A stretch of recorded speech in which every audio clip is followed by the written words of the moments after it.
Dust rises in gold waves under the first light of dawn. The western street holds perfectly still. A man lifts a rifle You from the ain't open taking what's doorway of a mine! general store. Come on The out! barrel swings toward the crowd that is gathered without a sound. Eyes go wide, hands freeze mid-gesture, no one breathes. Then a woman in black steps into the open. Mourning cloth still on her sleeve. She does not carry a gun. She does not carry a blade. Only a heavy bolt of canvas torn from the goods stacked outside the door. Why does she place her body between the muzzle and every life on that street? What brought her to this single, impossible instant? The air thickens like storm pressure. Hearts hammer against ribs. Time stretches thin. Dust hangs motionless. She swings the canvas with everything she has left. The man buckles at the knees, the rifle cracks skyward. $3. That was the whole of it. 3 crumpled dollars in a coin purse, gone soft at the seams, and Odessa Doyle counted them twice before she stepped down off the freight wagon into the dust of Stone Creek, Nevada. Summer of 1876. The heat came up off the road in waves you could see, if you looked right, like the whole town was breathing. She hadn't meant to end up here. She had meant to end up somewhere with a roof that didn't leak, and a name that people said kindly. Somewhere Elias would have liked. Except Elias was 6 weeks in the ground outside Reno, buried under a marker that still smelled of fresh-cut pine, and there was no somewhere left that had been meant for anything. She remembered the day of it plainer than she wanted to.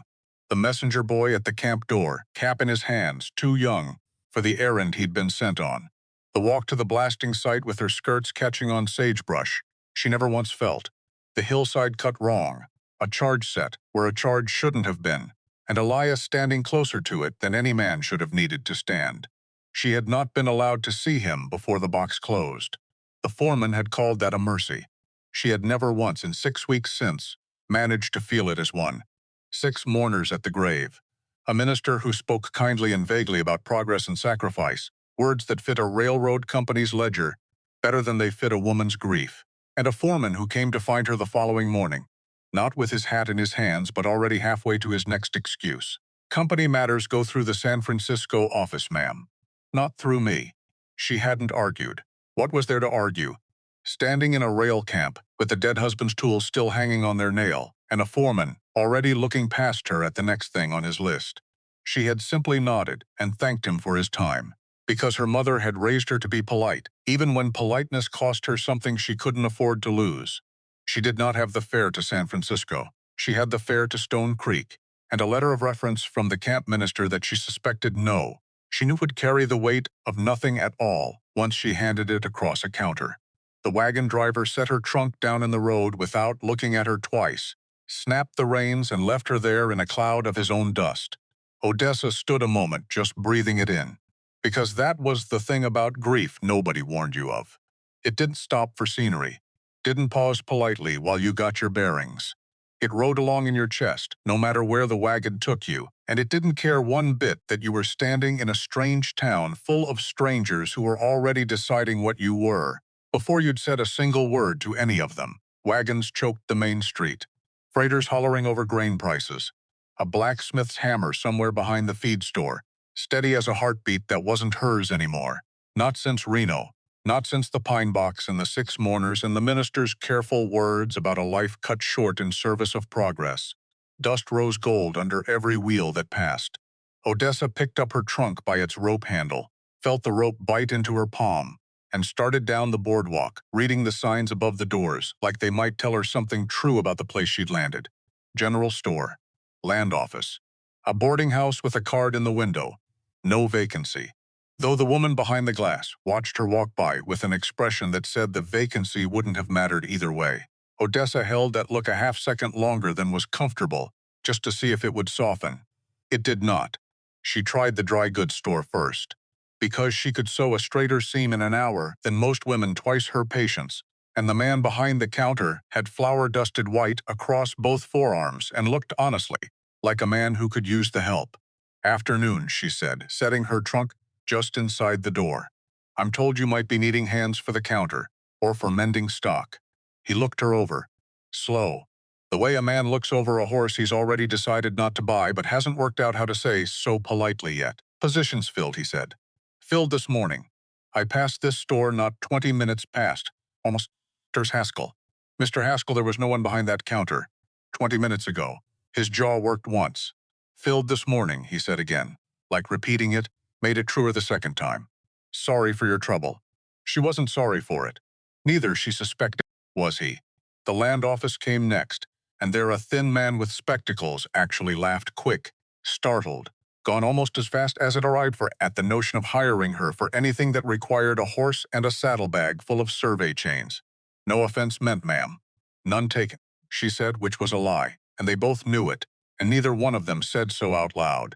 She tried the milliner's shop next, mostly out of desperation, because a sign in the window advertised for a seamstress, and Odessa had spent 6 years mending a rail worker's shirts with stitches fine enough to pass for store-bought. The woman behind the counter, narrow, precise, a tape measure looped round her neck, like a badge of office, looked her over with the particular thoroughness of someone whose whole trade depended on judging a figure at a glance. We dress the finer ladies of this town, Mrs. Doyle. Mrs. Doyle. Our customers expect a certain elegance from the hands that fit them. I sew, ma'am. I don't intend to model the dresses myself. No. The woman's mouth thinned into something that wanted to be a smile and didn't quite manage it. But appearances matter in this trade. I'm sure you understand. I understand plainly enough. Odessa kept her voice even, though something in her chest had gone tight and hot. You've decided what I can and cannot do with my own 2 hands, based entirely on what those hands are attached to. The woman blinked, clearly unused to being answered back. I wish you luck elsewhere, she said stiffly, and turned to a bolt of cloth that suddenly required her full attention. Odessa left without another word, because there was nothing left to say to a woman who'd already closed the only door that mattered before either of them had said a thing worth remembering. The boarding house, a second time, in case the woman's mood had softened between morning and noon crossing. It had not. Full up, the landlady said again, through the same half-open door, past the same card in the window that hadn't moved an inch. The sign said that for 2 days, running, and I've seen no one come or go. Full up, the woman repeated, and shut the door soft enough to still be called polite, though it landed in Odessa's chest with the weight of something considerably less gentle. By the time the sun sat high and mean over the rooftops, Odessa had tried 5 doors and been her turn for 5, and one man, the fellow behind the assay office counter, a narrow, sour-faced clerk named Purdy, had actually told her plainly what the others had only implied. A woman built the way you're built, he said, not unkindly. The way a man says something he believes is simply fact and not cruelty. Doesn't move fast enough for counterwork. Folks want quick hands. No offense. None taken, she said again, though this time the lie cost her more to tell. She stood outside the assay office a long moment after he'd gone back to his ledgers and let herself feel the whole weight of it. 6 refusals.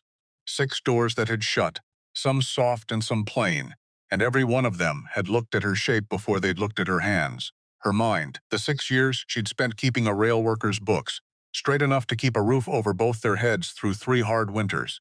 She thought of Elias then, not the accident, not the pine box or the minister's careful words or the foreman's already moving on eyes.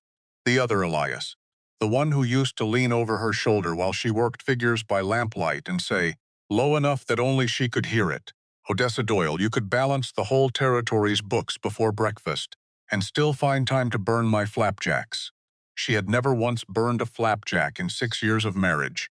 He only liked to say it because it made her laugh, and because she understood this now, standing alone on a boardwalk 300 miles from his grave, because he'd liked, more than almost anything, hearing her laugh.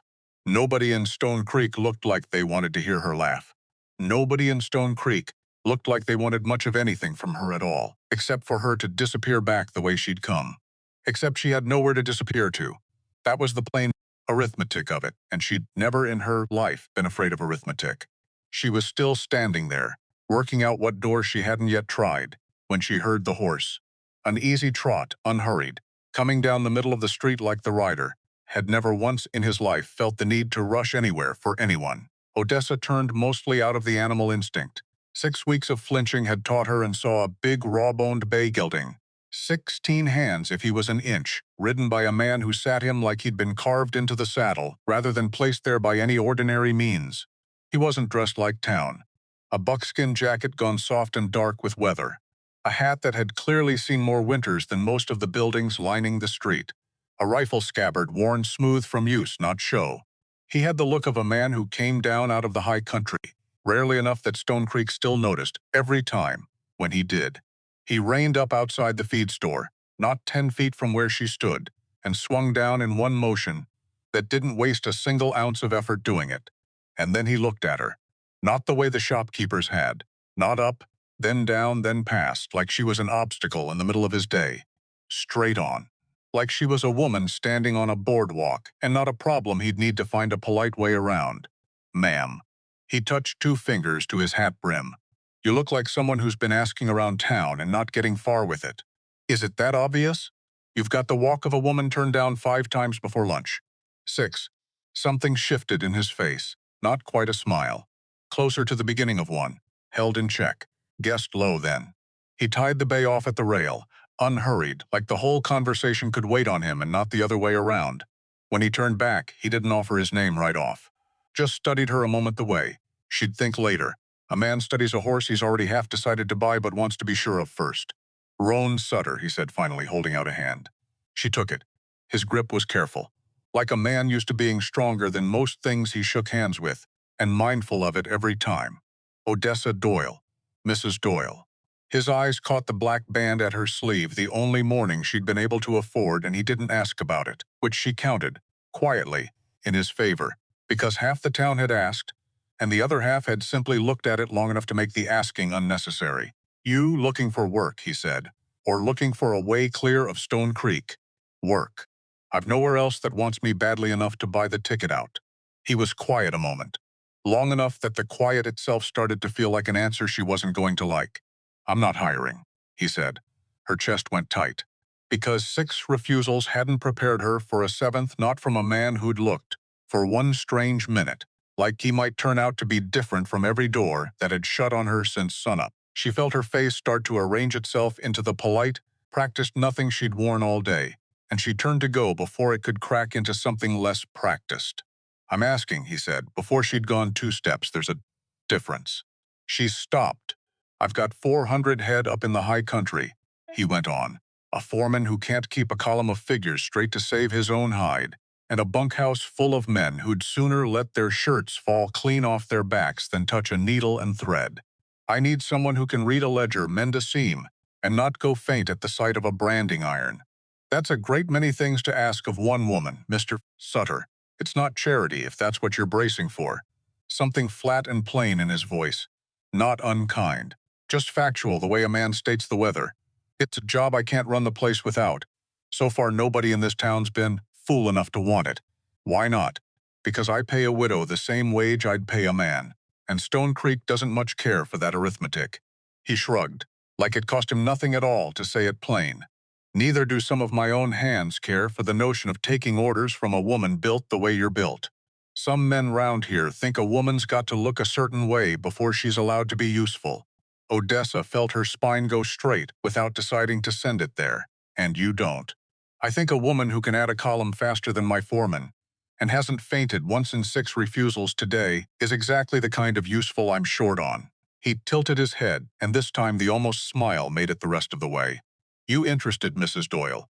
Or have I gone and wasted both our afternoons standing in this street?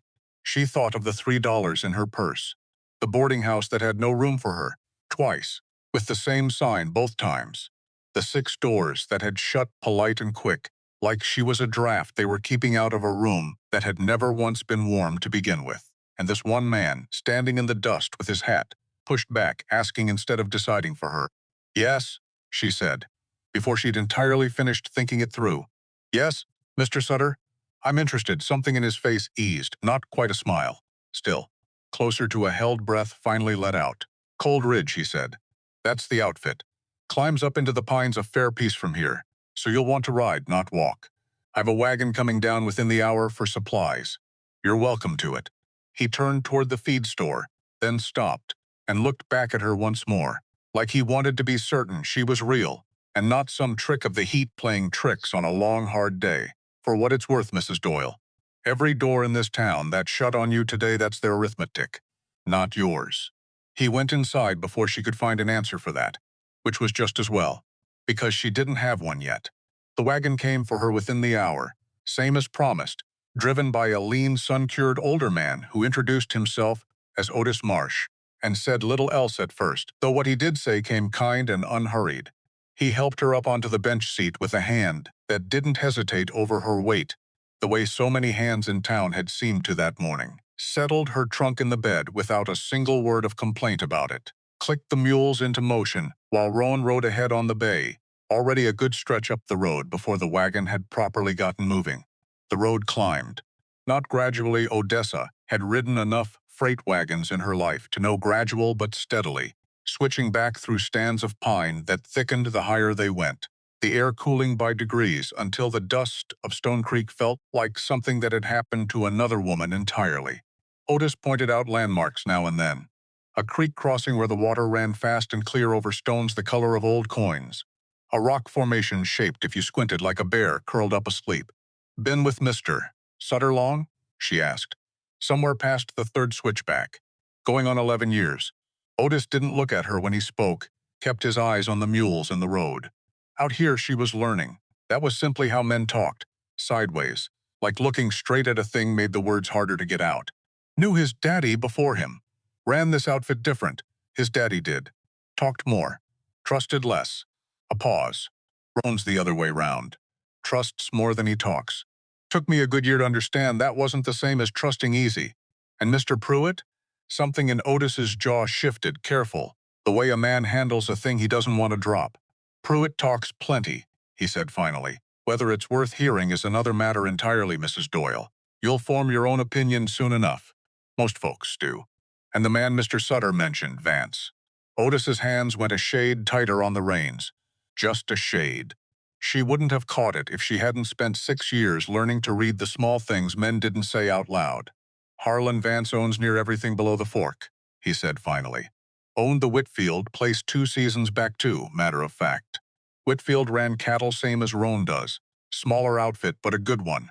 Then Whitfield had himself a run of bad luck. Fences down where fences don't fall on their own. A well that went bad overnight for no reason anybody could name. By the time the season turned, Whitfield was glad to sell out for half what the land was worth, just to be shed of the trouble. You think Vance caused the trouble? I think it's a mighty strange coincidence. Trouble finding a man right up until the day he sells to the one fellow standing ready with cash in hand."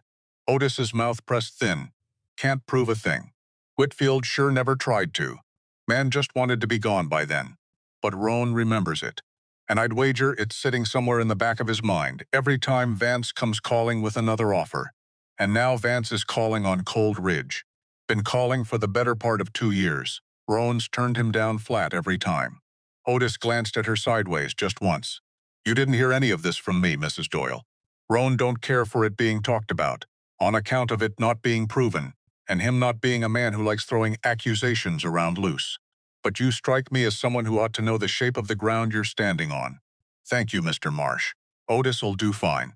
Another dry, faint smile. "Mr. makes me feel older than the mountain." By the time the ranch house came into view, low and long, a porch running its whole front, set against a rise of dark timber climbing up into cloud, Odessa understood 2 things plainly, and one thing she was only beginning to suspect. First, this was no small operation, whatever Roan's plain talk in the street had suggested. Second, every man working the yard below stopped what he was doing to watch her climb down off the wagon, and not one of them looked pleased about it. And third, forming slow and uneasy in the back of her mind, alongside Otis's story of the field police, whatever trouble was brewing at Cold Ridge, it likely didn't begin and end with one greedy foreman working alone. The foreman met them at the porch steps before her boots had fully settled in the dirt, thick through the neck, hat pushed back, a look on his face like he'd already rehearsed his complaint on the ride down from wherever he'd been standing. "This the help? This is Mrs. Doyle." Roan's voice didn't rise, didn't need to. "She'll sort the books you've let go to ruin since spring and take over the mending besides. Men won't, much like a woman going through the sound, Sutter. Men don't have to like it." Something in Roan's tone closed the matter like a door swinging shut, quiet and final, as the boarding houses had been loud and dismissive. "I do the hiring on this outfit. Same as I always have. Show her the office, Pruitt. And somebody get her trunk off that wagon before Otis decides it's easier to leave it sitting right there." Pruitt didn't argue further, But the look he gave her on his way past the porch steps was not one Odessa planned on forgetting anytime soon, because she'd seen that look before, in the eyes of men who'd already decided, long before she opened her mouth, exactly what a woman built the way she was built could possibly be worth to them. It had never once meant anything good.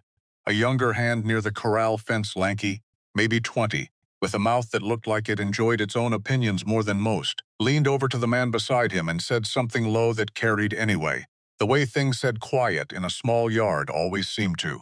Sutter's gone and hired himself a whole extra hand's worth of woman. A ripple of laughter went round the yard. Not loud. Not meant to be heard clear.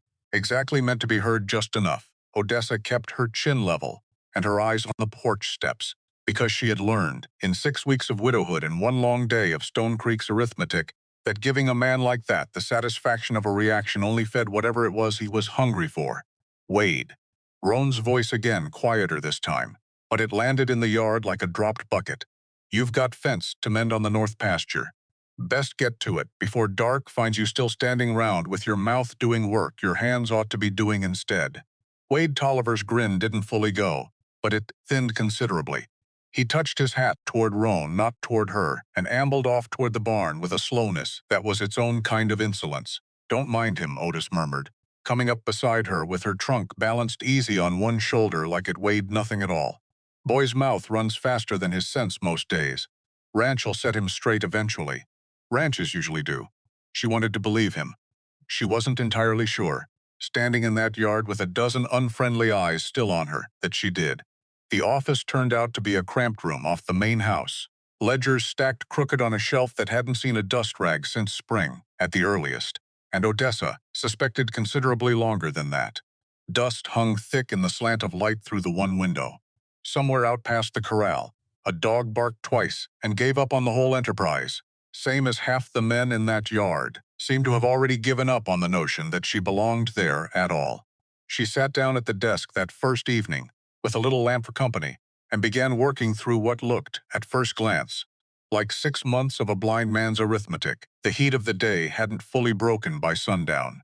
She worked with her sleeves pinned back and a cloth at her wrist to keep the sweat from smearing ink, and the lamp drew moths against the glass in slow, stubborn circles that reminded her, unbidden, of the way grief kept circling back no matter how many times she thought she'd shut the window on it for good, column after column. Feed, tack, wages, the small cash outlays that kept a working ranch fed and shod and moving forward through a season without falling behind itself. $12 for grain, entered twice a week apart in Pruitt's cramped hand reasonable on its own, except the second entry sat 8 cents higher than the first, and the third higher still, climbing in small, patient steps that would never once catch a tired man's eye glancing down a single column, but which stood out clear as a shout once she'd laid 4 months of them side by side on her own paper. And none of it added up the way 6 years of Elias's own bookkeeping had taught her honest numbers ought to, because honest mistakes, careless ones, the kind any tired hand makes at the end of a long day bent over a ledger by poor light, those left a pattern like buckshot, scattered thin. An error here, an error there, no particular direction to any of it, the way a tired man's pencil simply wanders. These numbers had a shape, they leaned one way only. Every mistake fattening the same handful of entries, over and over, until what should have looked like carelessness started looking instead like something with a hand behind it. A guiding hand. A patient one. A hand that had clearly done this before, more than once, and gotten comfortable enough in the doing that it had stopped bothering to hide the pattern quite as well as it might have in the beginning. Odessa sat back from the desk and let that settle over her the way cold settles into a room once the fire's gone down to embers. She knew this particular shape of wrongness. She'd spent 6 years balancing a rail worker's pay against a rail worker's debts, learning exactly what honest error looked like, set against something else entirely. Something with intention dressed up to look accidental, the way a man might dress a lie in Sunday clothes and hope nobody looked too close at the seams. Which meant somebody at Cold Ridge had been careful. Careful enough to fool an owner too busy running 400 head across half a mountain to check his own columns twice.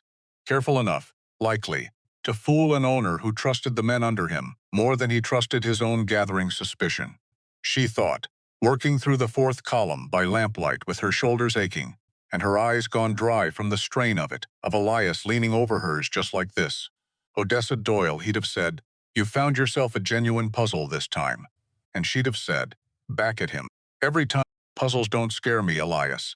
Only the ones nobody's bothered to look at scare me." Nobody at Cold Ridge had bothered to look. Not until now.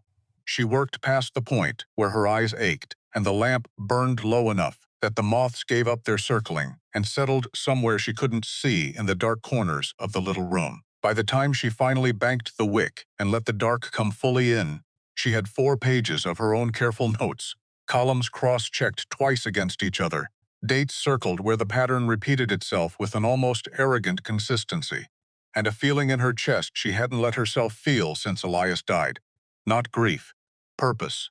She found Roan the next morning at the corral fence, watching 2 hands work a young horse that clearly had strong opinions about being worked. He didn't turn when she approached, though something in the set of his shoulders told her he'd heard her boots on the packed dirt well before she spoke. "Mr. Sutter." "Mrs. Doyle." He glanced at the papers in her hand. "That the state of my books, then?" "Some of it." He held out his hand and she gave the pages over and watched his jaw set tighter with every line he read. When he reached the 3rd page, he went still in a way that made the horse in the corral toss its head, like it had felt the change in him before she'd seen it herself. These 3 entries. He tapped the page. Feed purchases. Same supplier, same month. Damn near twice the going rate. I checked the prices against what's posted at the feed store in town. Somebody's either buying feed badly, Mr. Sutter, or buying it fine and pocketing what's left over. Pruitt handles the feed contracts." He said it slow, like a man working out the shape of something he'd rather not to see clearly yet had, somewhere down deep, been half expecting for longer than he wanted to admit out loud. "I'm not accusing anyone, no." He folded the pages, tucked them inside his coat, a gesture she'd come to know well before the week was out. The one that meant a matter had passed from suspicion into something closer to decision. "But the numbers are." He was quiet a moment, looking out past the corral toward the tree line, and Odessa found herself studying the same direction, though she couldn't have said what either of them was looking for out there among the dark pines. "Otis told me about the Whitfield place," she said. Something flickered across his face. Not surprise exactly. More like a wound that hadn't fully closed being touched again. Careful, by someone he hadn't expected to reach it. "Otis talks too much." "Otis talks exactly enough, when it matters." She held his gaze. "You think Vance is behind this?" "I think a man who wants my land bad enough to keep circling back after 3 separate no's might not mind seeing my books bleed a little, if it made me tired enough to finally say yes." He shook his head, like the thought itself tasted bad going down. "Or I think Pruitt's just a greedy man who found himself an easy trough and started drinking from it without needing anybody's help to think of it. Could be either. Could be both. Working in the same direction without ever once shaking hands over it. Which do you believe?" "I believe in numbers, Mrs. Doyle. That's rather the point of hiring you." Something almost like a smile there and gone quick as a bird crossing a window. "Keep at it. Keep it quiet for now. Between the 2 of us and nobody else, not even Otis, much as I trust him. And keep doing exactly what you're doing. And if the numbers point somewhere I don't expect, then we'll deal with wherever they point." He met her eyes, steady. "I'd sooner know the truth of a thing slow and certain than guess at it quick and wrong, Mrs. Doyle. Man who guesses wrong tends to hurt the people standing closest to him when he finally does." She nodded and turned to go, and had nearly reached the office door when his voice caught her again. "Mrs. Doyle." Yes? "What if Doyle Pruitt turns out to be, or Vance, for that matter?" He settled his hat lower against the climbing sun, and for just a moment, something almost gentle crossed his face before he tucked it away same as everything else. "You didn't have to take this job. Half the men in that yard yesterday made it plain they didn't want you here. You could have asked me to take you back down to Stone Creek this morning, and I'd have driven you myself." "I know. Why didn't you?" She considered the question longer than it probably deserved. Because it was the first time since Reno that anyone had asked her a why that wasn't really asking her to justify her own existence. "Because 6 doors shut on me yesterday for reasons that had nothing to do with whether I could do the work in front of me," she said finally. "You're the first person in a long while who asked instead of assumed. I find I'd like to see what a place looks like, Mr. Sutter, when it's built on asking instead of assuming." Something shifted behind his eyes. She couldn't have named it exactly, only that it looked, for one unguarded second, like a man recognizing something in another person that he hadn't expected to find way out here on a mountain he'd mostly stopped expecting surprises from. "Well," he said, and cleared his throat, and reached to check the corral gate that didn't especially need checking. "I hope the place doesn't disappoint you then." "So far," she said, "it hasn't." Pruitt found her alone in the office. 3 days later, near sundown, when most of the hands had already drifted toward the bunkhouse, and the supper smell of Otis's cooking. He didn't knock, just filled the doorway, shoulders wide enough to block most of what light was left, and stood there a moment before he spoke, letting the silence do some of the work for him. "Understand you've been asking after my feed contracts. I've been going through the ledgers, Mr. Pruitt. That's the whole of what I was hired to do. Funny thing to be hired for. A woman poking through a man's business, who's run this outfit's accounts longer than she's been standing on this mountain. Ledgers don't much care who's poking through them, only whether the sums are honest." His jaw tightened. You accusing me of something, Mrs. Doyle? "I haven't said your name once in any of my notes," which was true, and she watched him weigh the truth of it against whatever he'd expected to hear. "I've said the numbers don't add up the way they should. What that means is a question for Mr. Sutter to answer, not me. Mr. Sutter." Something curled at the edge of Pruitt's mouth that wasn't quite a smile. "Mr. Sutter trusts easy for a man who's been burned before. You'd do well to remember whose good graces actually keep this ranch running day to day, ma'am. Sutter's up on that mountain half the season with his traps and his solitude. I'm the one standing in this yard every morning, deciding who eats and who don't. Is that a threat, Mr. Pruitt?" "It's a fact." He straightened, and the doorway seemed to shrink a little around him. "Same as the fact that a woman built the way you're built ought to think twice about making enemies of men who could make her life considerably harder than 6 shut doors in Stone Creek ever did." Odessa set her pen down. Careful, deliberate, because she had learned, across 6 years of marriage to a man other men underestimated for his quiet manner, exactly how much power there was in not flinching. "I've had a great many doors shut on me this week, Mr. Pruitt," she said. "Yours will not be the one that finally does it."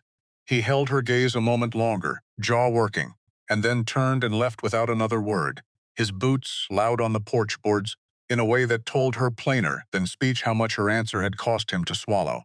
She sat alone a long while after he'd gone, hands not quite steady, and reminded herself the way she'd reminded herself outside the assay office, and outside the boarding house, and standing over Elias's grave with the dirt still raw and dark, that fear was only useful if she let it stop her.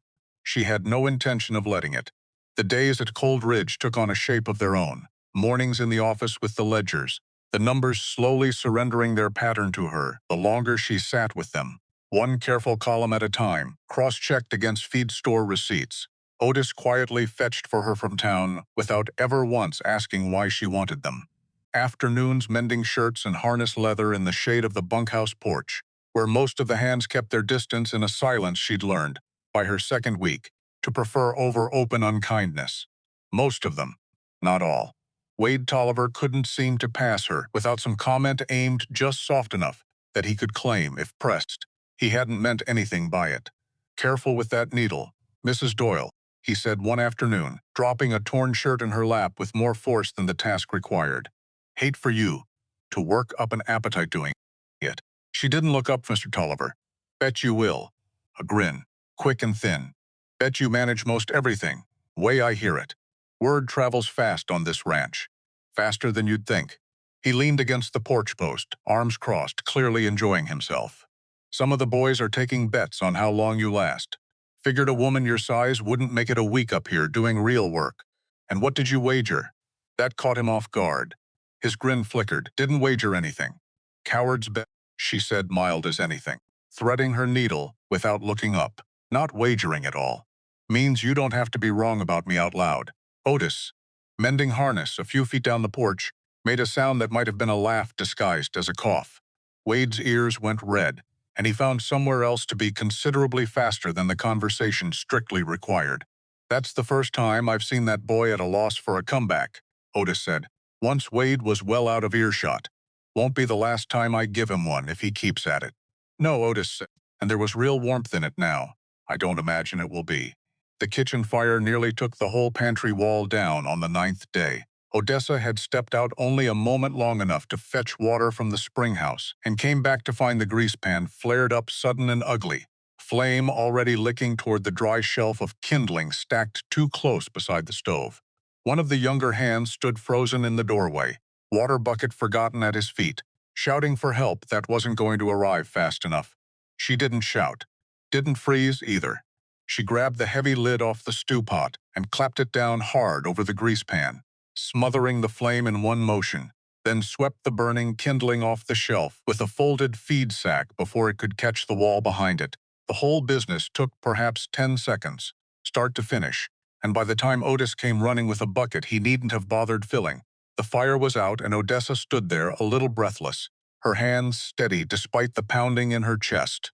Lord above. Otis stared at the scorched shelf, then at her. How'd you know to smother it like that instead of water? Water on a grease fire spreads it worse than the fire itself. She set the pot lid down, hands finally beginning to shake now that the danger had passed, the way they always seemed to arrive a beat late to the fear they were owed. Elias's mother taught me that.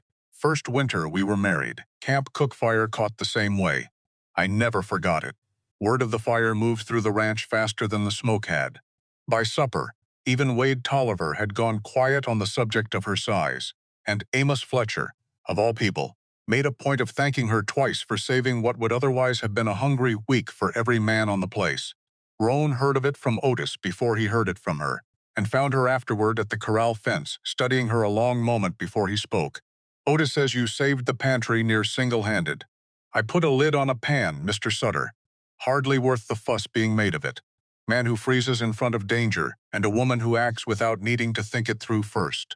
Something steady and warm settled into his face. I've seen the first kind plenty in my life. The second kind's rarer than you'd expect. I've had practice standing still while dangerous things bear down on me and deciding fast what to do about it. The words came out lighter than she meant them, though they landed heavier than either of them expected. 6 years married to a man who worked rail camps teaches a woman that, if nothing else. He didn't ask her to explain further, only nodded, slow, like he understood well enough without her spelling it plain, and something in the quiet way he looked at her afterward told Odessa he'd filed the moment away, someplace he meant to keep it. Roan took to checking on her work most evenings, standing in the office doorway with his hat in his hand, asking sharp, careful questions about numbers that most men in Stone Creek wouldn't have thought a woman capable of answering, and then, without fail, listening to her answers like they mattered. You don't have to check on me every night, she told him once, near the end of her second week, when he'd lingered in the doorway a shade longer than the numbers strictly required. I know. Then why do you? He considered that the way he seemed to consider most things slow, unhurried, like a man used to weighing a decision against a whole mountain's worth of silence before he spoke it out loud. Because it's the best hour of my day, he said finally, plain as anything, like it cost him something to admit, and he'd decided to pay the cost anyway. Rest of it's cattle, and Pruitt's excuses, and riding fence line alone, enough hours that a man forgets what his own voice sounds like some days. This hour's different. Odessa felt something warm and unfamiliar move through her chest, and didn't quite know what to do with it, so she busied her hands with the ledger in front of her instead. I burned my flapjacks, she said, apropos of nothing at all, and immediately wondered why on earth she'd said it. Beg pardon? Nothing. She shook her head, a small laugh escaping before she could stop it. Something my husband used to say. Never mind it. Roan didn't press. Just watched her a moment longer, something quiet and careful in his face, before he settled his hat back on and told her good night, and Odessa sat a long while after he'd gone, listening to his boots fade across the yard, wondering when exactly the ache in her chest had started meaning something other than grief. Sunday came quiet at Cold Ridge. No branding, no fence mending, only the animals that needed tending regardless of what day the calendar claimed it was. Odessa had finished the week's mending by mid-morning and found herself for the first time since Reno with an hour that belonged to no one's ledger but her own. She found Roan at the far corral, saddling the bay without any particular destination in mind, near as she could tell. Where does a man go on his one day of rest, Mr. Sutter, when he already lives on the mountain he'd otherwise be resting on? Higher up the mountain, mostly he checked the cinch, unhurried. There's a stand of aspen past the north ridge. Good place to think when a man's got thinking to do. And do you have thinking to do? Something crossed his face, not quite a smile, closer to a decision being made. Come along if you'd like. Otis can spare you an hour. She rode up behind him on a gentle mare Otis had saddled without being asked, and the two of them climbed the trail together in a silence that didn't feel empty the way so much silence had felt since Elias died. It felt, instead, like the kind of quiet two people share when neither one needs to fill it. The aspen stand opened onto a shelf of rock, overlooking the whole canyon. Cold ridge spread below them, small and orderly. The creek a bright thread winding down through green toward the haze that was Stone Creek in the distance, and beyond that, pale and far, the beginnings of Vance's lower range. It's beautiful, she said, and meant it more than the words could carry. It's why I never sold. Roan stood beside her, hat off, the wind moving through hair gone a little too long for town fashion. Man could take Vance's money and buy himself a house with a proper roof, somewhere flat and easy, but I'd wake up every morning missing this. Doubt any house built by another man's money could make up the difference. Otis told me about your father, said he ran things different, talked more, trusted less. A faint, dry echo of Otis's own words, and Odessa wondered if father and son had simply worn the same path so long. The son had picked up the very phrase without meaning to. He'd have taken Vance's offer inside a week, I expect. Man believed money solved most problems worth solving. And you don't. I believe money solves the problems it's built to solve. Feed. Wages. A new roof. He looked at her sideways, something careful and searching in it. Don't believe it solves the problems that actually keep a man up nights. What keeps you up nights, Mr. Sutter? He was quiet long enough that she thought he might not answer at all. Wondering if I'm building something that'll outlast me, he said finally, or just holding on to something out of stubbornness, dressed up as principle. A short, rough laugh, aimed mostly at himself. Never used to wonder that before this year. What changed? He didn't answer right away. Just looked out over the canyon a while, jaw working, like a man deciding how much truth a new acquaintance had earned the right to hear.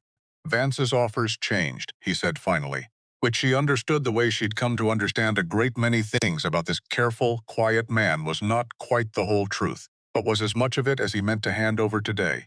She let it be. Because she, too, understood something about handing a person only the piece of truth they had room to carry. They rode back down as the light started to slant gold through the pines, and neither one of them said much more, and Odessa found she didn't mind the quiet one bit. It sat easier on her than any conversation had in longer than she cared to admit. She found Otis on the porch that same evening, mending a length of harness by lantern light, and settled beside him without quite meaning to start a conversation, though one found its way out of her regardless. Does it get easier, she asked. Missing someone. Otis didn't look up from his work right away. Depends what you mean by easier. I mean, she searched for the words, found them harder to hold on to than she'd expected. Some mornings I forget for half a minute that he's gone. Reach for a thought I'd have shared with him before I remember there's no one left to share it with. Does that stop eventually? No. He said it plain. No cushioning to it, and somehow that honesty landed gentler than a softer answer would have. Don't stop. Just changes shape some. My wife left me breathing and healthy, which folks tell me should count for something different than what you're carrying. Maybe it does. But losing a person's losing a person, Mrs. Doyle. Whether the ground took them or the miles did. Either way, you're left holding a life that used to have two people's weight in it, learning to carry the whole thing yourself. That's not much comfort. Wasn't meant as comfort. Meant as truth. He set the harness down, finally looked at her direct, the way he rarely did. Comfort's my telling you it gets easier when it mostly just gets different. Truth's my telling you that you're already doing the heart of it, getting up every morning and doing the next thing in front of you, anyway. Ledgers, biscuits, standing your ground against boys like Tolliver. That's not a woman waiting for the missing to stop. That's a woman building something new right alongside it. Odessa sat with that a long while, the lantern throwing soft light across the porch boards, the mountain settling into its evening quiet around them. Thank you, Otis. Didn't do anything but talk. A faint, dry smile, familiar now.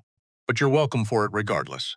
She thought, walking back to her room that night, that she had come to Stone Creek expecting nothing but more shut doors and had instead found, in the space of 2 short weeks, a foreman's threats and a boy's cruelty, Yes, but also an old man's plain kindness, and a rancher's steady eyes, and a kitchen that had started, against every expectation, to feel a little like it might someday deserve the word home.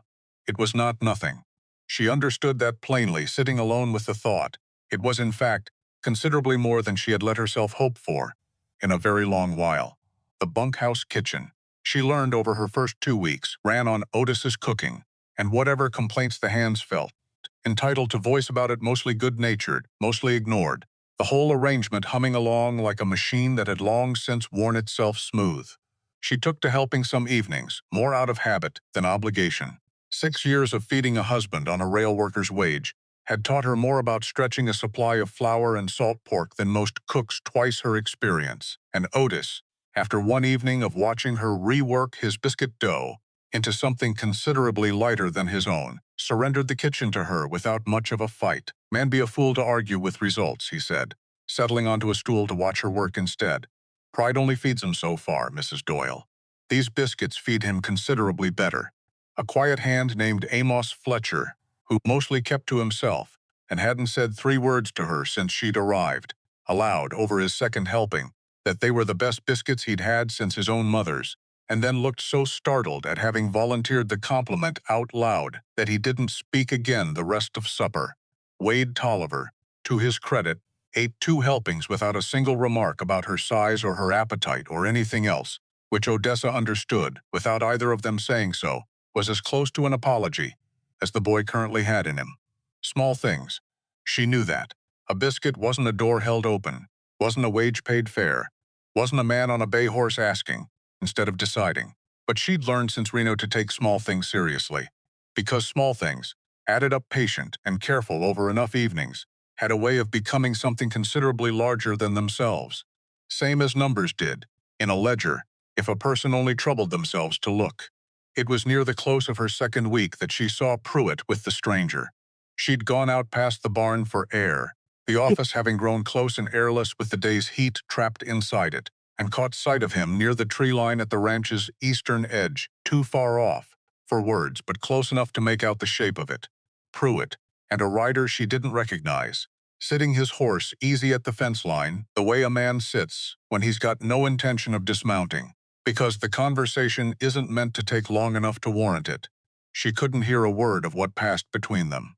Only watched Pruitt's hands move quick, low, the gestures of a man laying something out plain and wanting it understood fast, and watched the stranger nod once, unhurried, before he turned his horse and rode off east, toward the valley floor, toward, unless she'd badly misjudged the direction, the sprawling range that belonged to a man named Harlan Vance.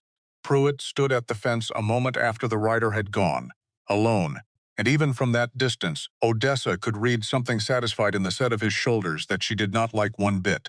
She said nothing of it to Roan that evening. Not yet.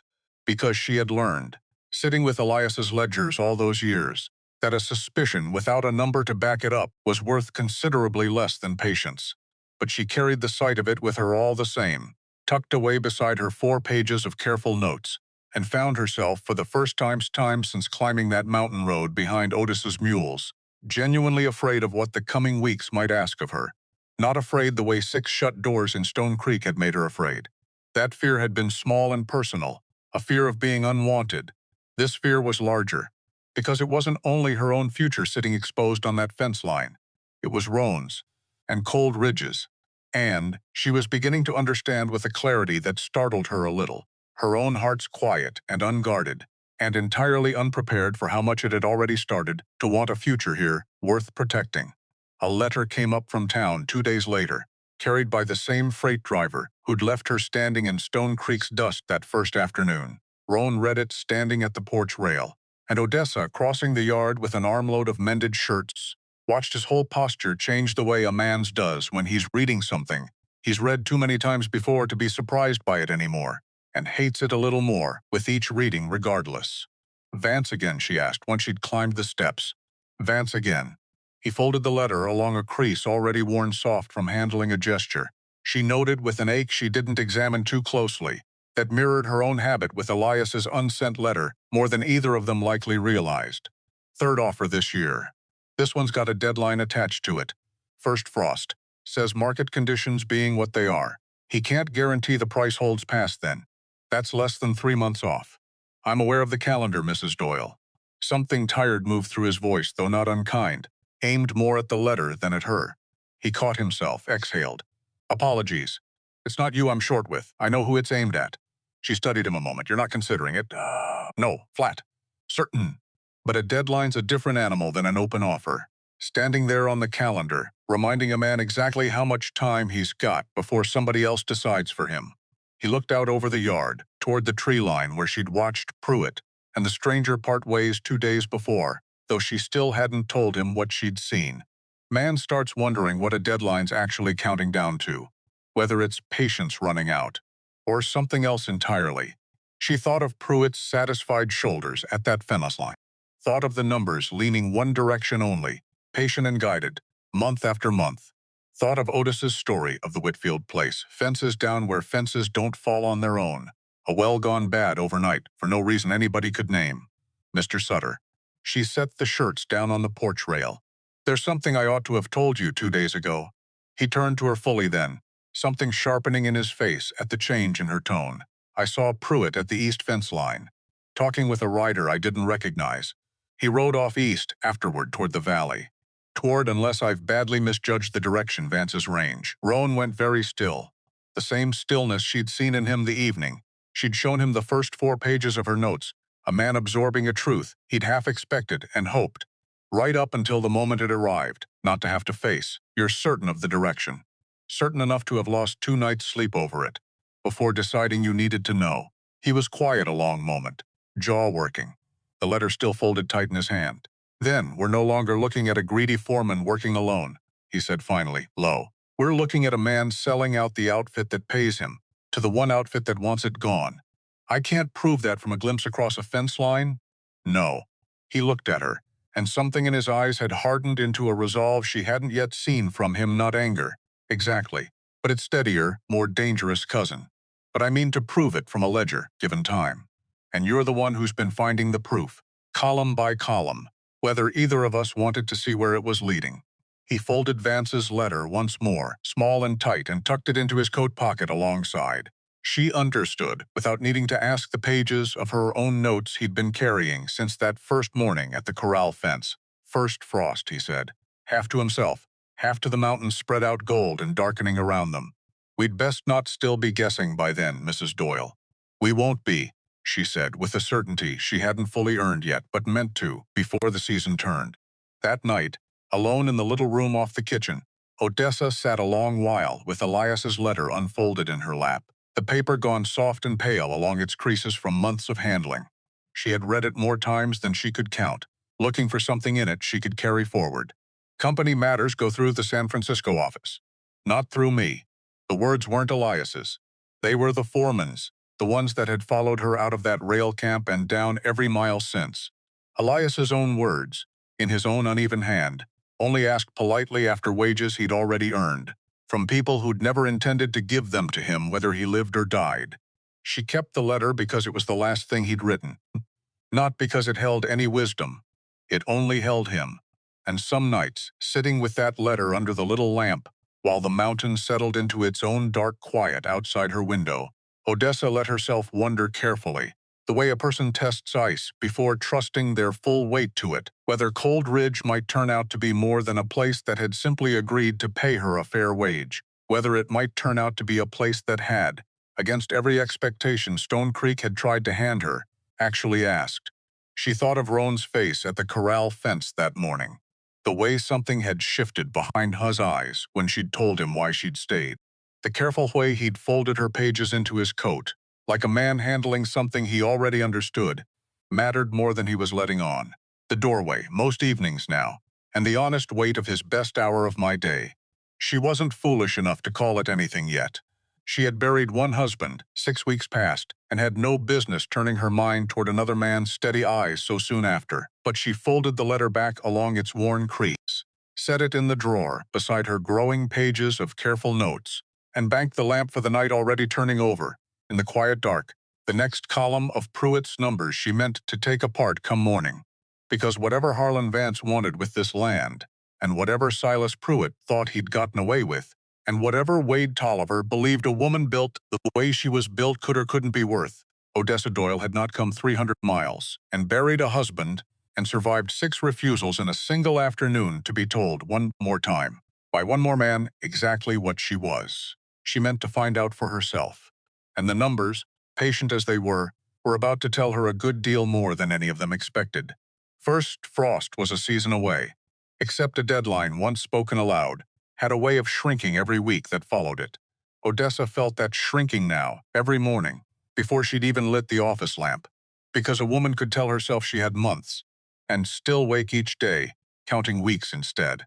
She rode down to Stone Creek with Otis, on the 3rd morning after Vance's letter arrived, the feed receipts folded careful in her coat pocket, and told herself the whole way down that she was only confirming what she already half knew, except half knowing and knowing were 2 different animals entirely. She'd learned that from Elias's own books years back, balancing a rail worker's debts against a rail worker's pay. A woman could suspect a debt existed and still be unprepared for the number written plain at the bottom of the page. The road down felt shorter than it had the first time. Odessa noticed that and didn't quite know what to make of it, whether the mountain had simply grown familiar or whether some other thing entirely had made the distance easier to bear. "You're quiet this morning," Otis said, somewhere past the second switchback. "Thinking. About the books. About what the books are going to cost, once I've finished reading them plain." Otis didn't answer that right away, just clicked the mules along a little faster, like he understood the kind of quiet that needed room rather than conversation. "Whatever it costs," he said finally. "You won't be paying it alone this time. Different from Reno. That. Worth remembering." She held on to that the rest of the ride down. The town itself looked different to her this time, though nothing about it had actually changed. Same dust. Same wagons choking the same main street. Except Haskell, sweeping his own boardwalk as she passed, nodded to her now instead of looking straight through her small, wordless, the kind of gesture that cost a man nothing, and meant, all the same, considerably more than he likely intended. Word traveled, she supposed, even up a mountain, and back down again. A woman who'd stood her ground against a stampede and against Silas Pruitt's foreman's threats had apparently earned herself a nod where 6 weeks ago she'd earned nothing but a shut door. It did not undo the 6 doors. She wasn't fool enough to think one nod balanced that ledger, but she noted it, filed it away, and kept walking toward the feed store with her receipts folded careful in her coat pocket. The feed store clerk was a narrow young man named Del Abernathy, who kept his delivery book behind the counter like it mattered more to him than the grain itself. Odessa laid her receipts beside his ledger and watched his face change as he read. "This ain't my hand." He tapped the signature, frowning. "This ain't nobody's hand I recognize." "You're certain?" "Ma'am, I've kept this book 4 years. I know every regular customer's mark, same as I know my own name."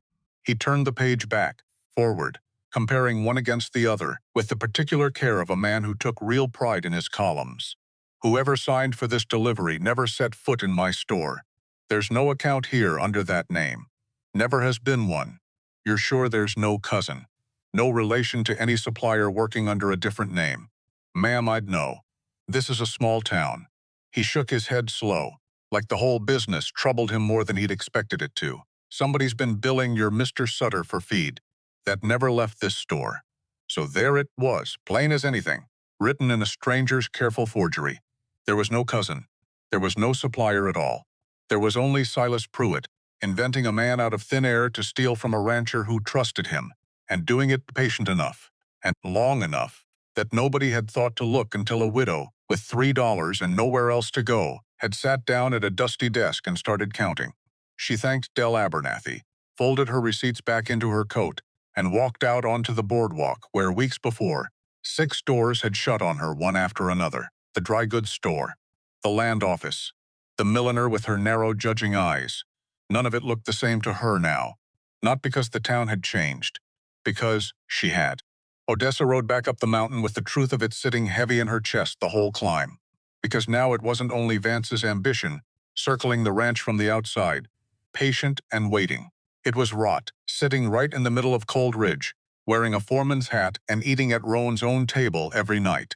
She found Roan at the corral 2 mornings later, and this time she didn't wait for him to ask what she'd brought. There is no cousin Roan.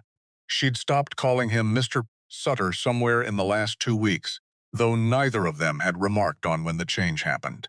I checked the feed store's own delivery book against every signature on our receipts. They don't match. They were never meant to. You're certain. I'm certain enough that a man is inventing people to steal from you in plain sight. Has been, for the better part of a year, by the dates. He didn't answer at first. Just stood there with his jaw set, looking out toward the bunkhouse where Pruitt's shape moved across the yard, unhurried, entirely unaware that his careful arithmetic had finally run out of road to hide on. If I confront him with this, Roan said finally, and he's desperate enough, he may not go quietly. He won't go quietly regardless. She kept her voice steady, though the weight of what they were about to accuse a man of settled heavier with every word she spoke aloud. A man who's stolen for a year doesn't hand over the proof of it with a smile, Roan. Whatever else he is, he's not a fool, no. Roan folded the pages, tucked them inside his coat, that same gesture, worn smooth now from repetition, the one she'd come to recognize as a matter, settling from suspicion into decision. We're not doing this quiet anymore either. Not careful. We take it into town, where he can't talk his way around it in some back room with the sheriff alone, when, soon. Something hard and tired had crept into his voice these last weeks, and she understood, without him needing to say it, exactly how much this cost a man who'd trusted Pruitt with his own father's outfit for years before she'd ever arrived. My father hired him, 15 years back. Told me once Pruitt was the steadiest foreman he'd ever kept on. I believed that a long while past the point I should have started questioning it. You couldn't have known. I could have looked closer. Same as you did, inside 2 weeks of arriving somewhere you'd never even seen before. Something bitter moved through his voice, aimed entirely at himself. 15 years I let a man run my books, and it took a stranger $3 and a dead husband's letter to notice what I should have caught myself. That's not fair to you, Roan. Fair's got nothing to do with it. He shook his head, jaw tight. Soon as I'm certain we've got the whole of it, not half. Whole. I won't hand Pruitt an escape built out of my own impatience, same as I won't keep telling myself I couldn't have seen this sooner if I'd only troubled myself to look. And if the whole of it is bigger than a foreman skimming feed money? Something flickered behind his eyes. Then we'll deal with however big it turns out to be. Who do we take it to once we're certain? Sheriff Bragg. Colm Bragg. Roan said the name like a man reciting something he'd already turned over carefully in his own mind more than once. Known him 20 years. He's slow to move, but he's honest. And honest is worth considerably more than fast in a matter like this one. He won't be bought, and he won't be rushed into looking foolish either. When we bring this to him, we bring it whole, or we don't bring it at all. And if Vance has already gotten to him first, then God help every one of us, because there won't be a straight path left in this whole territory. Something grim settled into Roan's face. But I don't believe that of Bragg. Not yet. A man's earned some trust, 20 years running, before I start assuming the worst of him, same as I assumed the best of Pruitt for 15. She didn't sleep well that night.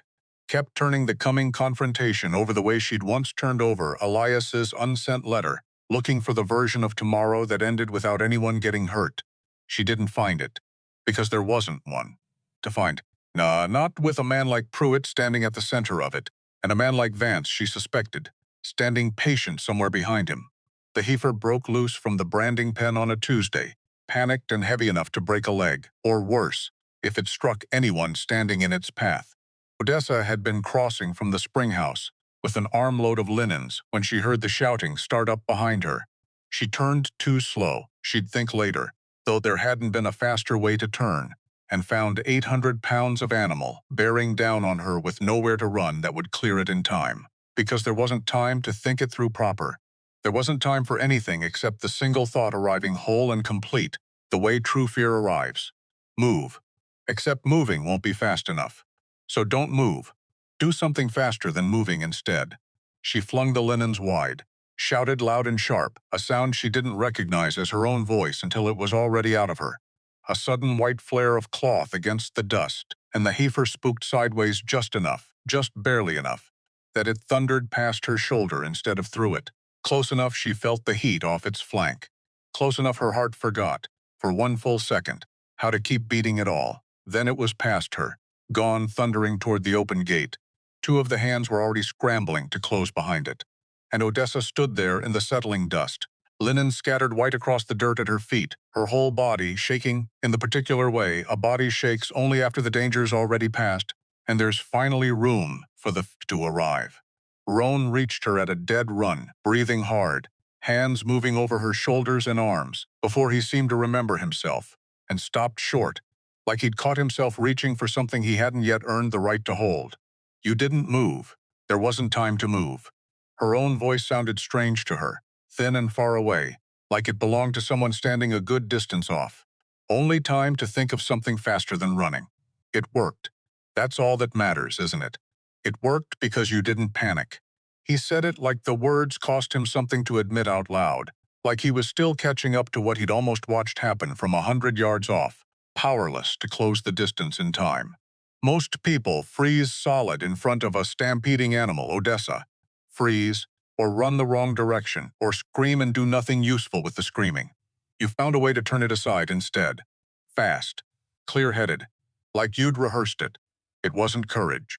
A short laugh that came out shakier than she intended, and beneath it, something rawer trying to climb its way up through the shaking. It was arithmetic, a heifer's weight against the width that gap between us. There wasn't a version of standing still that ended well, so I only had the one column left to work with. She meant it lightly. It landed heavier than she meant. He didn't ask which large, dangerous things she meant, whether it was blasting crews or foreman's excuses or 6 shut doors in a single unforgiving afternoon. He only nodded, like he understood well enough, without her saying it plain, and helped her gather the trampled linens up from the dirt, his hands brushing hers more than the task strictly required. And neither one of them commented on that, either. Some things she was learning said themselves better left unsaid. It was only that evening, washing the day's dust from her hands at the kitchen basin, that she noticed the scrape along her forearm, shallow but long, where the heifer's flank must have caught her sleeve closer than she'd realized in the moment itself. She hadn't felt it happen. Fear, she was learning, had a way of borrowing time from pain, handing it back only once the danger had well and truly passed. Roan found her dabbing at it with a wet cloth on the porch steps, the light gone soft and blue with evening, and without asking he crossed the yard and knelt down beside her, taking her arm careful in both hands the way she'd seen him take the reins of a nervous horse. Should have said something sooner. It's nothing. Barely broke the skin. Wasn't asking whether it was serious. He turned her arm gentle toward the last of the light, checking it the way a man checks a fence line. Thorough, unhurried. Was saying you should have told me. That's a different thing. I didn't want to be a bother. Odessa. Her name plain, without any title in front of it, and something in the way he said it made her chest go tight in a manner that had nothing to do with fear. You very nearly got run down by 800 pounds of frightened animal not 4 hours past. You are entitled to be exactly as much of a bother as you please for considerably longer than one evening. She laughed, short and startled, and found it eased something in her chest that had been sitting tight and worried since the moment the heifer's shadow had crossed her path. He finished cleaning the scrape in silence after that, careful and unhurried, and when he was done, he didn't let go of her arm right away. Just sat there beside her on the step, the evening settling gold and quiet around them both, neither one of them in any particular hurry to be the one who broke it. I keep thinking, he said finally, low, about how close today came to going different. It didn't, though. No. But it could have. He looked at her, and whatever careful distance he usually kept behind his eyes had thinned considerably in the evening light. I buried my father off that ridge 2 years back. Watched a strong man go from riding fence line to gone inside a single bad season. I know exactly how fast a morning can turn into a thing a person spends the rest of their life carrying. I'd rather not learn that lesson twice over you. She let that settle a moment, understanding, the way she'd come to understand so much about this quiet, careful man. That grief for him wasn't a locked door so much as a room he only opened when the timing finally felt honest rather than convenient. I'm here, she said instead, simple as that. Whole and unhurt and considerably harder to be rid of than a stampeding heifer, Mr. Sutter. Something that was almost finally, a real smile crossed his face. Good, he said. I'd hate to have to go looking for a replacement bookkeeper this late in the season. She swatted his arm, laughing, and the evening settled easy around them both, and for one unguarded hour neither one of them let Pruitt or Vance or First Frost intrude on it at all. It was 2 days later that Wade Tolliver blocked her path by the spring house. Not alone this time. Two other hands stood with him, quiet, watching, the kind of quiet that told her plainer than words this wasn't a thing they'd wandered into by accident. Heard you've been going through the books looking for men to blame. I go through the books because Mr. Sutter asked me to.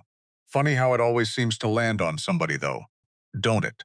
Wade stepped closer. Close enough she could smell whiskey on him, though it wasn't yet noon. Pruitt says you're fixing to get an honest man's job took from him over some fool woman's arithmetic. I haven't accused anyone, Wade. Don't have to accuse outright. Just gotta keep hoping till somebody else does it for you. Her grip tightened on the water bucket, the metal handle biting into her palm. Because something in his eyes had gone past, taunting into territory she didn't like the shape of at all. Wade. Her voice came out steadier than she felt. Whatever Pruitt's told you to do here, you don't have to do it. That landed somewhere it shouldn't have been able to reach. His jaw twitched. One of the other hands shifted his weight, uneasy, like the whole business had already gone further than he'd bargained for.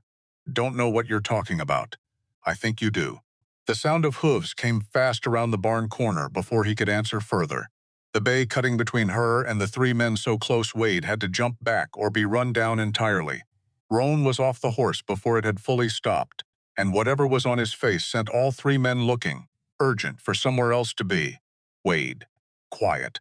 Which somehow landed worse than shouting would have. You've got something to say to me. Say it to my face. Not cornering a woman by the spring house when you think nobody's watching you do it. Wasn't cornering nobody. I've been writing this section 15 minutes. Saw exactly what it was. Roan's hand hadn't moved toward the pistol at his hip. Wade's eyes kept flicking to it anyway, like the threat of it sat there, whether Roan reached for it or not. You want to keep working this outfit. You keep your hands and your mouth to yourself around anyone on this payroll. That includes Mrs. Doyle. Wade's shoulders dropped. Something in him seemed to give way all at once, the bravado draining out fast as it had come, leaving behind a boy who looked, suddenly, considerably younger than his years. Pruitt told me to. Low, almost a mumble, aimed at his own boots. Said if I didn't lean on her some, he'd tell you about the money I owe him from cards. Said you'd fire me over it, and I'd have nowhere left to go same as her. The yard went very still. How much? $40. Little more. Wade wouldn't look at either of them now. He's been holding it over me since spring. Said scaring her off the books was the easiest way to square it clean. Roan looked at Odessa. Something passed between them that didn't need words, confirmation of a thing they'd both already suspected, but hadn't yet had proof enough to speak aloud in daylight. Pruitt's building himself an army, Roan said quietly, once Wade had gone, considerably smaller than he'd arrived. One debt at a time. One frightened man at a time. Which means he knows we're close enough to be worth the trouble. Which means, Roan said, jaw tight, we're running shorter on time than even Vance's letter led us to believe. She found Otis afterward, mending harness on the porch, same as always, and sat beside him a while before the words came. I keep thinking of how young Wade looked, once the bravado went out of him, she said. Like a boy who'd gotten in over his head and didn't know how to climb back out. That's near enough what he is.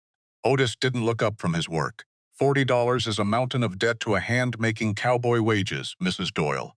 Pruitt's had a decade of practice finding exactly which men round here are desperate enough to lean on. Wade won't be the last one he's tried it with, I'd wager. Might not even be the first. Should Roan let him stay on after this? That's Roan's arithmetic to work out, not mine nor yours. A faint, dry look crossed Otis' face. But for what it's worth. A boy who confesses the truth the second he's cornered with it. Out of shame, rather than getting caught proper, that's a different animal than a man who'd have kept right on lying if Roan hadn't ridden up when he did. Worth remembering the difference, I'd think, when it comes time to decide what mercy's owed and to who. She thought about that a long while after Otis had gone in for the night. Wondered whether mercy and consequence could sit in the same hand without one canceling the other clean out. Decided, eventually, that she didn't yet know the answer, only that it mattered. Somehow that she'd been the one to ask the question in the first place, rather than simply deciding Wade's fate, the way 6 shut doors in Stone Creek had once decided hers. Pruitt cornered her once more before the end came, 2 days after Wade's confession. catching her alone on the path between the office and the spring house in the last gray light before full dark. He didn't fill the doorway this time. Didn't need to. Just stepped out from behind the woodpile like he'd been waiting there some while, patient, and fell into step beside her close enough that she felt every hair on her arms rise at once. Heard Tolliver's been running his mouth. I couldn't say what Wade has or hasn't told anyone, Mr. Pruitt. Don't play games with me, ma'am. Something in his voice had shed the last of its careful pretense at civility. You've been building something against me. Weeks now. Sniffing round my accounts like a woman who thinks she's found herself a fortune to dig up. I've been doing the job I was hired to do. Job, he laughed, short and ugly. You think Sutter hired you for your arithmetic? Man's been eating supper with his eyes on you for a month now, same as every hand on this outfit's noticed and had themselves a good laugh over. You're not here for the books, Mrs. Doyle. You're here because a lonely man on a mountain got tired of talking to horses. Odessa kept walking, kept her voice level. Though her heart had begun to hammer hard enough, she could feel it in her throat. Whatever you believe about why I'm here, Mr. Pruitt, it changes nothing about what's written in your ledgers. You think Sutter's going to protect you when this turns ugly. Man like Vance doesn't lose.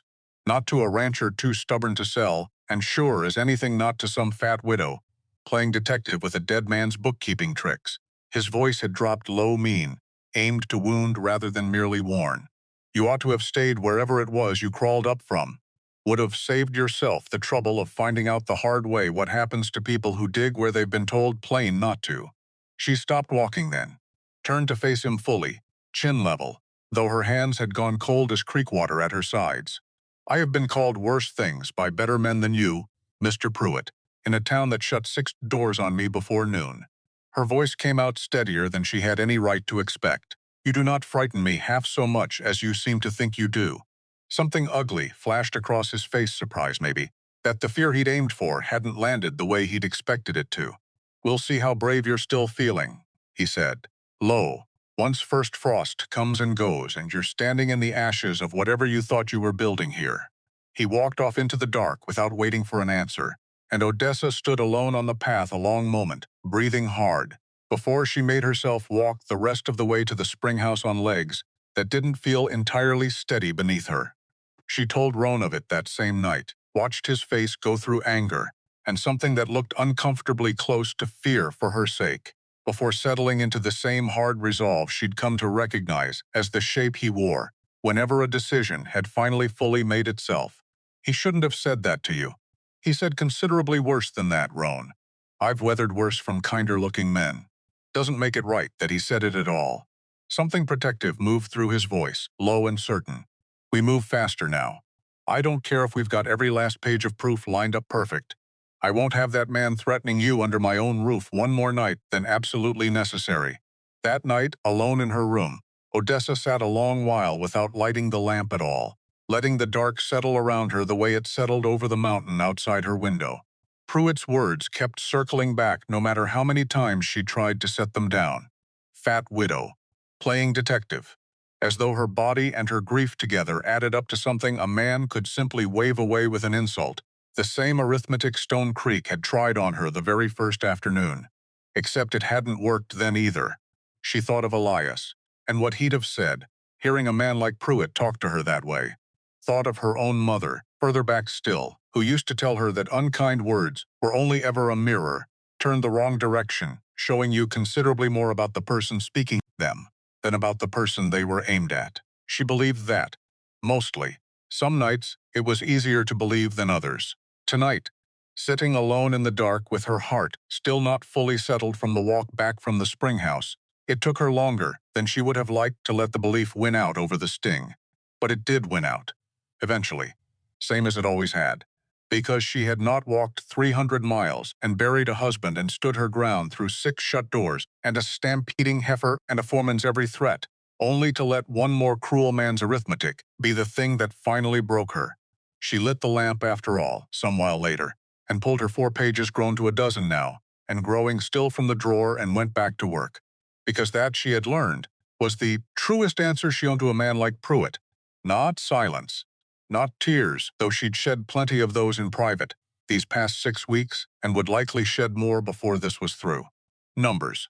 Patient, Careful, honest numbers, stacking themselves up one column at a time, until even a man as confident as Pruitt would have nowhere left to stand. She found the last piece of it 4 nights later, past midnight. The lamp burned down low enough the moths had given up their circling and settled somewhere in the dark she couldn't see. A ledger page tucked behind the false feed accounts, half hidden beneath a stack of receipts that had nothing to do with feed, at all a payment.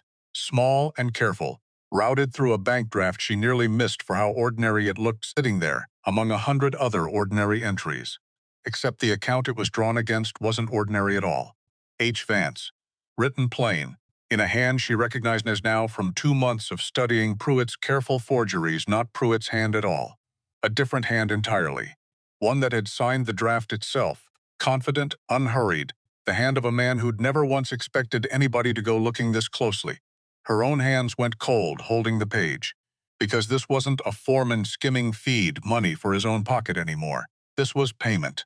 A retainer, near as she could work the sums, moving from Harlan Vance's own account into Silas Pruitt's quiet and regular, going back further than the feed fraud itself did. Months further. The better part of 2 years, if the earliest date she could make out was any measure. Pruitt hadn't found an easy trough and started drinking from it alone. He'd been hired. From the start. Planted at Cold Ridge, like a man plants a fuse and waits, patient, for the moment it finally reaches the charge. She sat there a long while, the page trembling slightly in her hand, and thought of Otis's story of the Whitfield place. Fences down where fences don't fall on their own. A well gone bad overnight, for no reason anybody could name. This was the same hand behind it. She was sure of it now, the way she'd been sure of the guided pattern in the first 4 pages she'd ever shown Roan, back before any of this had a name attached to it. Not accident. Not coincidence. Design. She worked through the rest of the drawer methodically after that, hands steadier now than the shock of the first discovery had left them, cross-referencing every date against the calendar of Vance's visible offers. What she found only deepened the cold settling through her chest. Because the payments didn't arrive at random. They arrived, near as she could work it, just ahead of every piece of trouble that had struck Cold Ridge these past 2 years. A payment in March 3 weeks before a fence line came down in a stretch nobody could explain. A payment in June days before a watering hole ran foul enough to sicken half a dozen head. Small things. Each one small enough on its own to blame on weather or luck, or a careless hand, except added up together, patient and careful across 2 years. They made a pattern every bit as guided as the feed receipts had been. Vance hadn't simply bought himself a thief.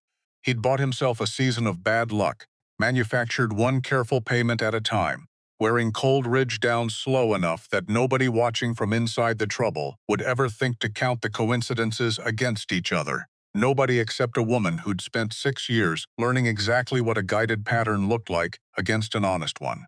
She found him in the barn, unable to wait for morning, the lantern swinging wild shadows across the stalls, as she pressed the page into his hands. He read it once, then again slower, like he needed the second reading to fully believe what the first one had already told him plain. He's been on Vance's payroll the whole time. Since before I ever came to Stone Creek, by the look of these dates.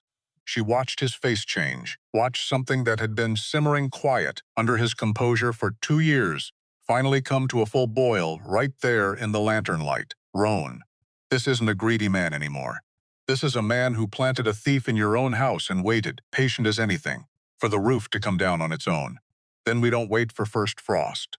His voice had gone low and hard in a way she hadn't heard from him before, not even the day Wade had blocked her path by the spring house. We take this to Stone Creek, to the sheriff, in front of the whole town, where Pruitt can't talk his way around it, and Vance can't pretend his hands stayed clean through any of it. He'll fight it, let him. Roan looked at her, and for one unguarded moment, the hardness gave way to something else, entirely something that looked, in the lantern light, uncomfortably close to fear, though not fear for himself. I've already nearly watched a stampede take you from me once this month, Odessa. I don't intend handing Pruitt or Vance a second chance at anything. Least of all you. The words sat between them a moment, larger than either of them had meant to let them get. The lantern hissing soft between two people who'd both, without quite deciding to, stopped pretending this was only a matter of ledgers and wages. I'm not going anywhere, she said quieter than she meant to. No. Something almost gentle crossed his face, brief, unguarded. "I don't suppose you are." Neither one of them moved to close the distance the lantern light had left between them. But something had shifted all the same way a mountain shifts. Slow and certain, long before anyone standing on it feels the ground actually move beneath their own 2 feet. He reached out, slow, and tucked a loose strand of hair back from her face, his hand lingering a moment longer than the gesture strictly required. Odessa. Her name again plain, the way he'd said it on the porch step, and she found she could listen to him say it 1,000 more times, and never once tire of the sound of it. "Whatever comes of this in Stone Creek. I need you to know," Otis's sounded fast across the yard outside, cutting through whatever he'd been about to say, and Roan straightened, the moment folding closed as quick and careful as one of his coat pockets. Except it didn't disappear entirely. She could feel it still sitting there between them, unfinished, waiting for whatever calmer hour might finally let it breathe.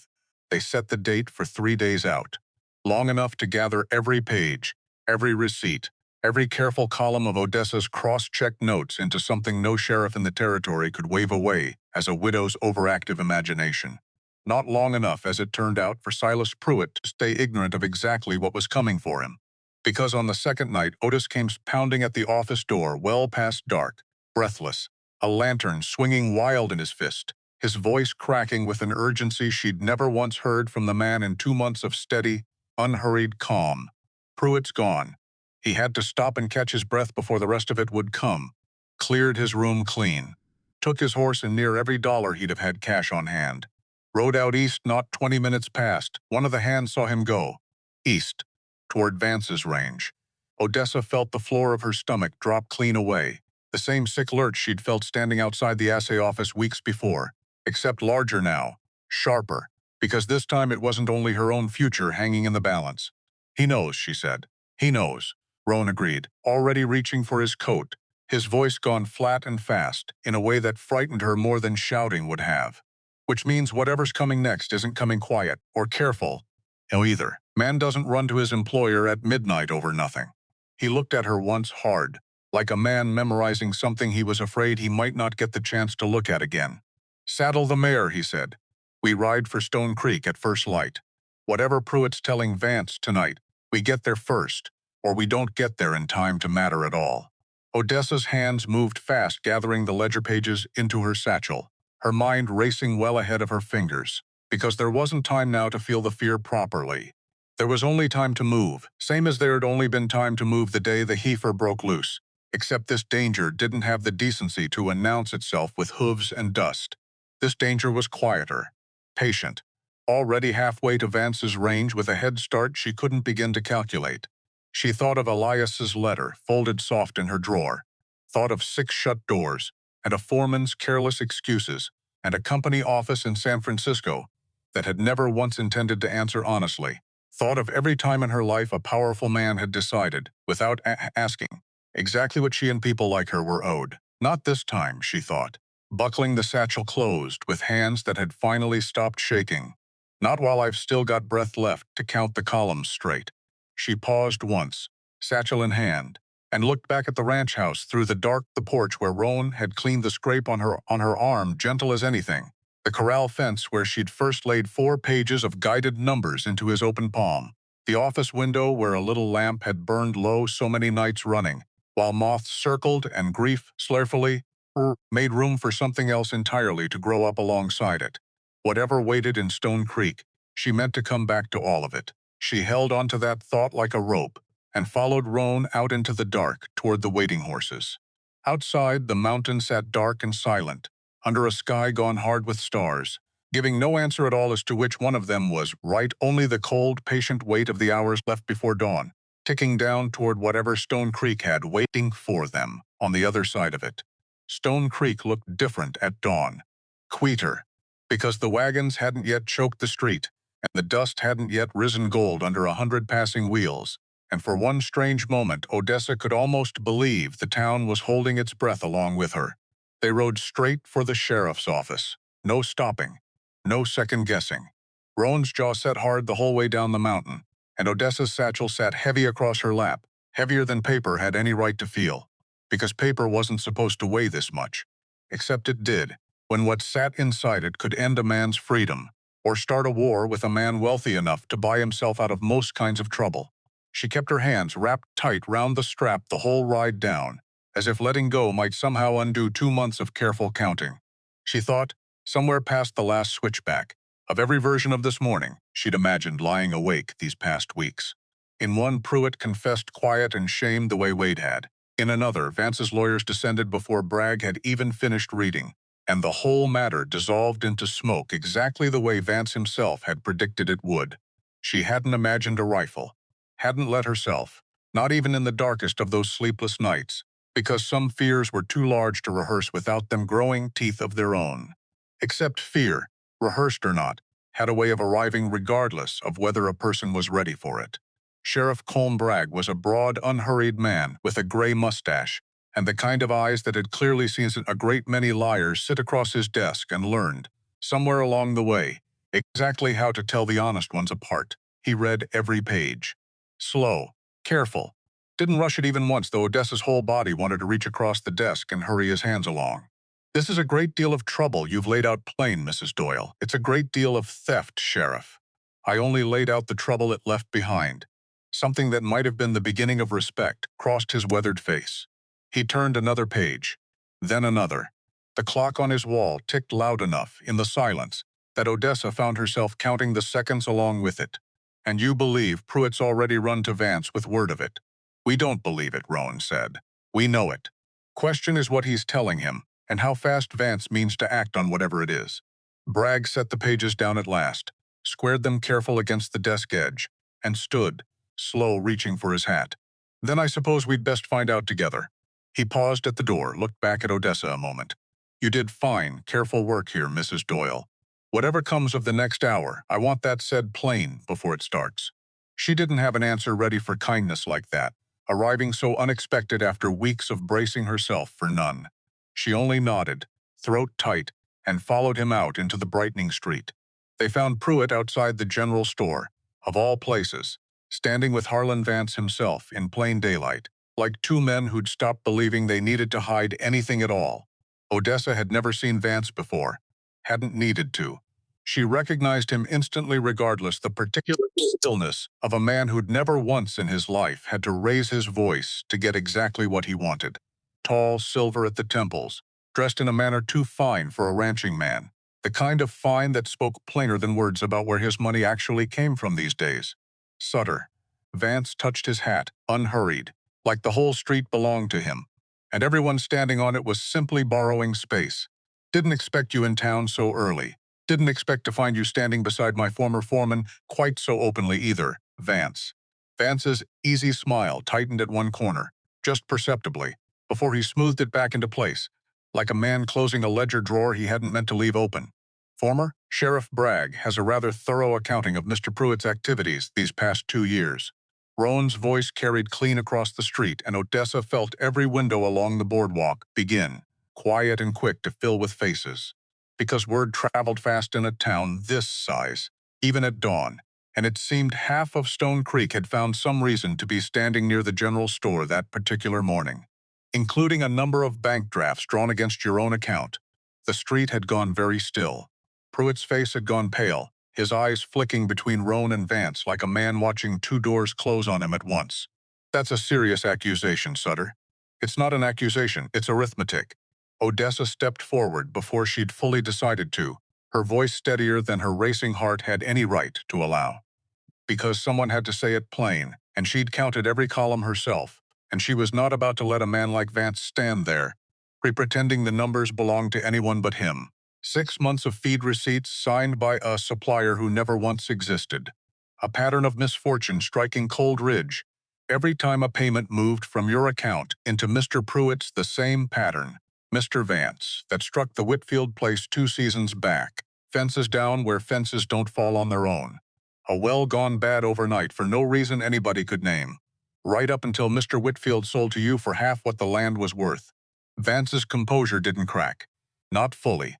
But something behind his eyes went cold and calculating in a way that told her plainer than any confession that she'd landed square on the truth of it.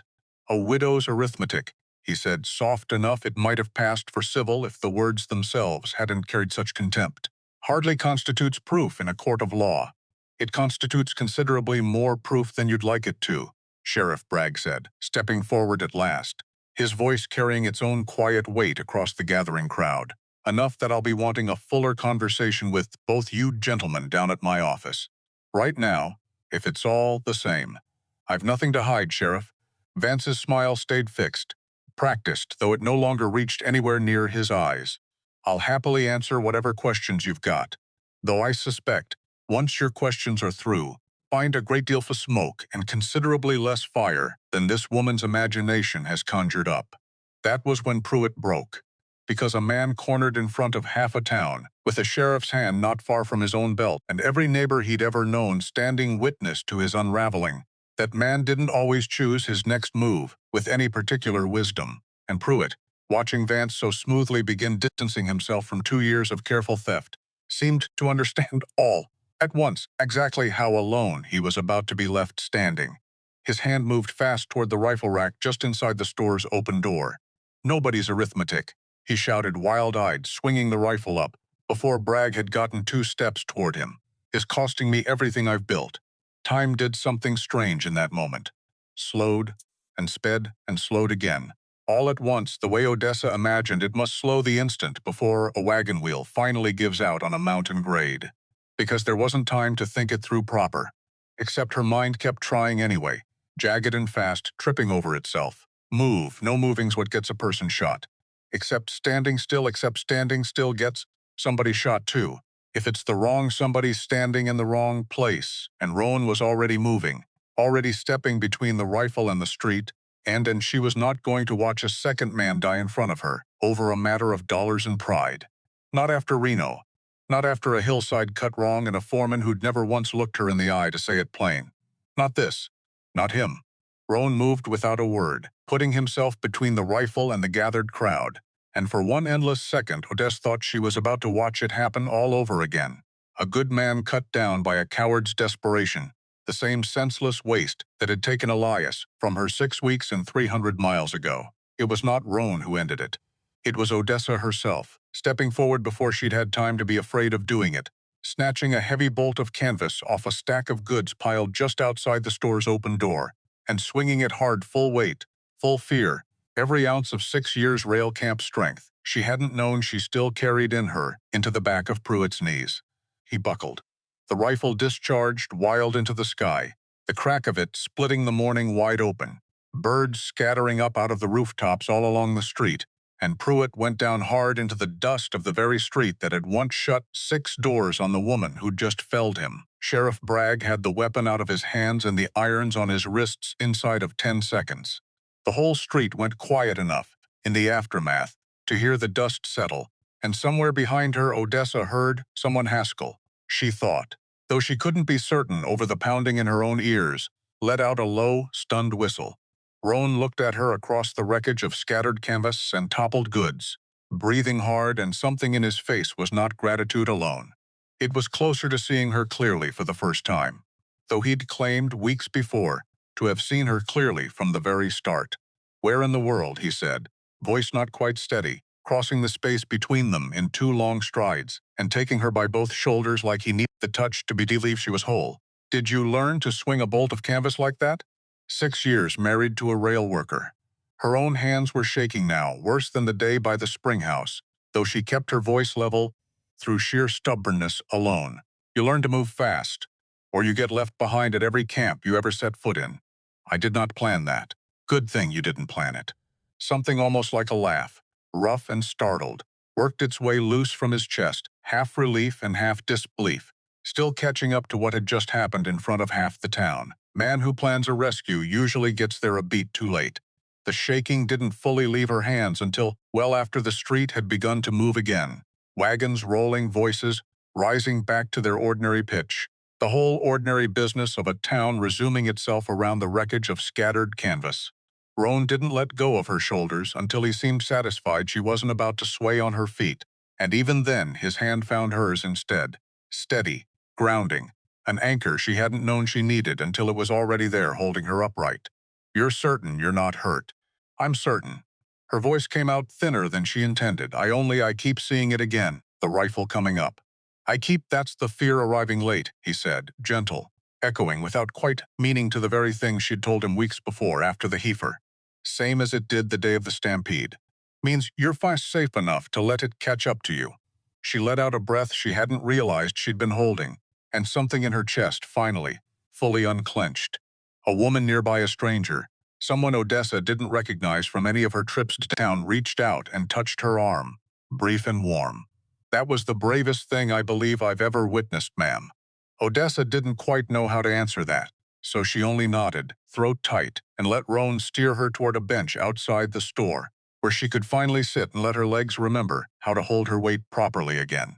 Vance hadn't moved through any of it, hadn't reached for a weapon, hadn't raised his voice, had simply stood there through Pruitt's whole desperate unraveling, with the particular stillness of a man calculating exactly how much distance he could still put between himself and the wreckage.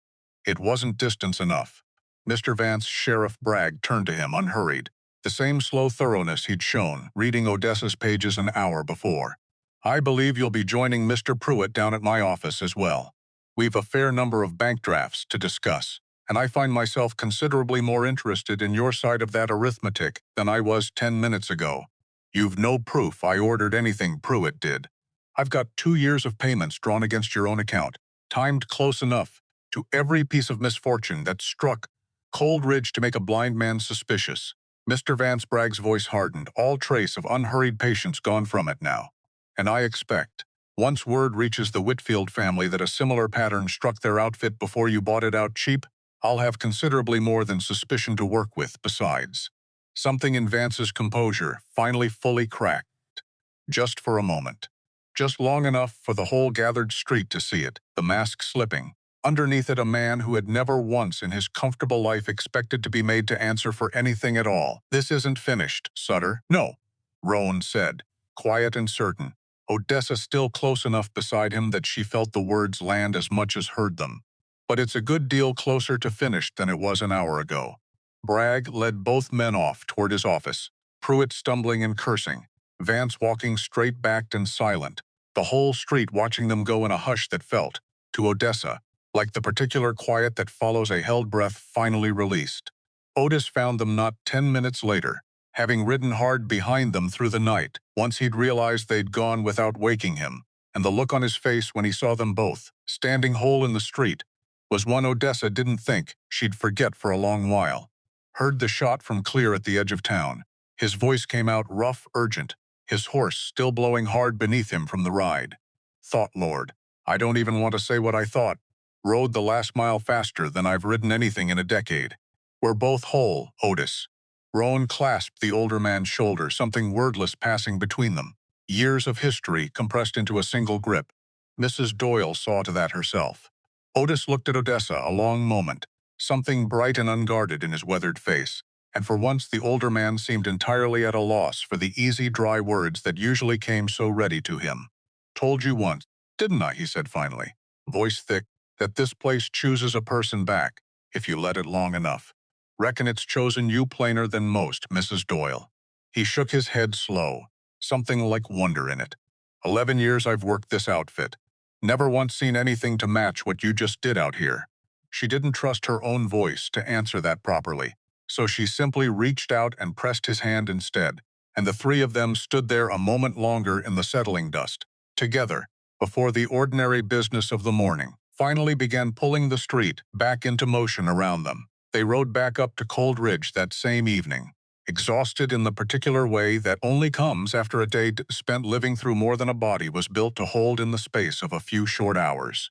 The mountain welcomed them home quiet and dark, the way it always did, and Odessa found herself, once the horses were seen to, and the house had settled into its own evening stillness, sitting beside Roan on the same porch step, where he'd once cleaned a scrape from her arm, with hands more gentle than she'd expected from a man built the way he was.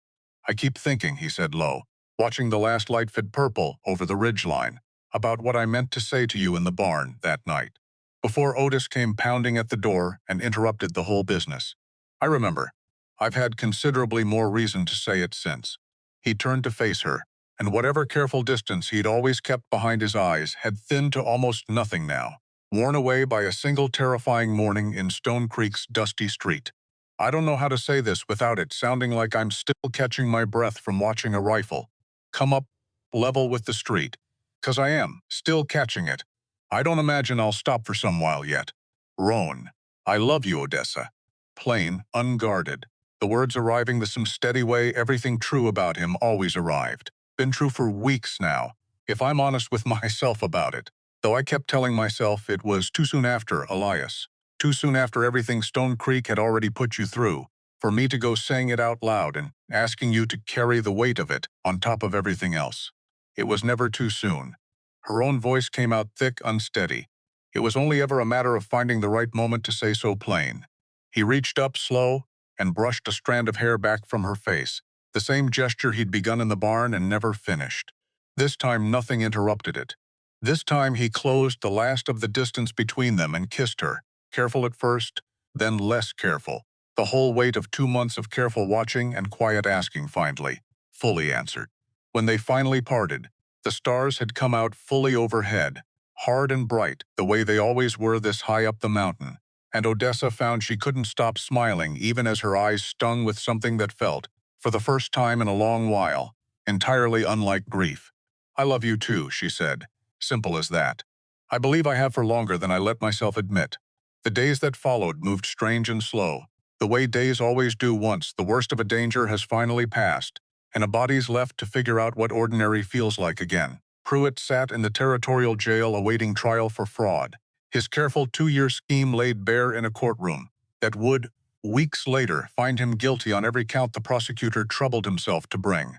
Vance's case moved slower, tangled up in lawyers, and delays the way a wealthy man's troubles so often were, but the Whitfield family had come forward within the week, adding their own account of fences down, and wells on gone bad to Odessa's careful pages, and Sheriff Bragg had made it plain, in a manner that left little room for doubt, that this particular matter was not one he intended to let quietly fade, regardless of how many lawyers Vance's money could buy. Odessa sat in the courtroom the day Pruitt's sentence was read, wedged between Roan and Otis on a hard wooden bench, watching the man who'd once filled her office doorway with quiet menace stand small and diminished before the judge's bench instead. 6 years, the judge said, and the words landed flat and final across the packed room. For fraud committed against an employer who trusted you, and for the harm done to every man and woman on that outfit who suffered under your dishonesty. Pruitt didn't look at her as they led him out. Didn't look at Roan either. He kept his eyes fixed straight ahead, jaw tight, the last of whatever bravado had once filled a foreman's hat, finally fully spent. Vance's trial dragged on considerably longer into the following spring, tangled in exactly the sort of legal delay a man with his resources could afford to buy. But buy it though he did, he couldn't quite buy his way past the Whitfield family's testimony, nor past the plain, damning arithmetic of 2 years' worth of bank drafts laid out clean against a calendar of misfortune. When the verdict finally came, it came heavy enough to strip him of the water rights he'd spent 2 years scheming after, and heavy enough besides that the Canyon Creek kept running, clean and unclaimed, straight through Coldridge same as it always had. Odessa didn't sit through that trial. Didn't need to. She'd already done her part of it, months before, one careful column at a time, and some victories were sweeter felt from a distance than witnessed up close. Stone Creek, meanwhile, had changed its mind about a number of things, the way towns do. Once the story that matters most to them shifts from what a person is to what a person has actually done. Haskell, sweeping his boardwalk one morning as Odessa passed, stopped his broom entirely and touched his hat. Mrs. Doyle, a pause awkward, the kind men wore when they'd been made to see something plain that they'd have preferred to leave blurred. Heard what you did in front of the store. Ought to have hired you myself back when I had the chance. The chance has passed, Mr. Haskell. I've work enough at Coldridge to keep me occupied, no doubt. He nodded, something almost sheepish in it. Well, good day to you regardless. Even the boarding house landlady sought her out. Of all people stood in her own doorway, the no vacancy card still hanging in the window behind her, and said her piece with considerably less grace than Haskell had managed, though she said it all the same. I turned you away twice that first day, you did. Wasn't full up either time, I expect. You knew that plain enough. The woman's jaw worked, uncomfortable, clearly unused to the shape her own mouth was making around an apology. Don't know that I've got much excuse for it, beyond plain foolishness. Town talks, and I let the talk decide for me, before I'd ever exchange 2 words with you myself. I understand how that happens, Odessa said, and found, to her own quiet surprise, that she meant it. I hope you'll decide differently the next time somebody stands at your door needing a room, and looking like they don't quite fit whatever picture you'd drawn up in your head beforehand. I will. The woman nodded once, sharp, and retreated back inside before the conversation could stretch any further than either of them had bargained for. Odessa walked on toward the mercantile with her basket over one arm, unhurried herself now, in no rush at all to be anywhere but exactly where she stood. A landlady's grudging apology didn't undo 6 shut doors. Nothing ever fully would.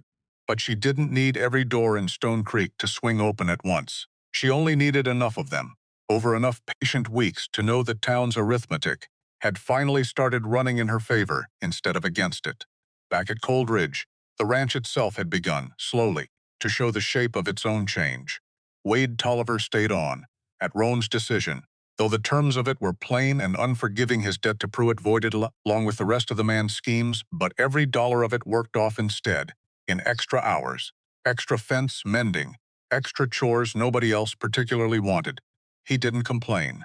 Odessa noticed, more than once, that he'd taken to nodding to her civil in the mornings now, and once, near the end of the second week, he brought his own torn shirt to her mending pile, without a single unkind word attached to the gesture. Figured I owed you that much, he mumbled, not quite meeting her eyes, for the spring house, and for, well, all of it.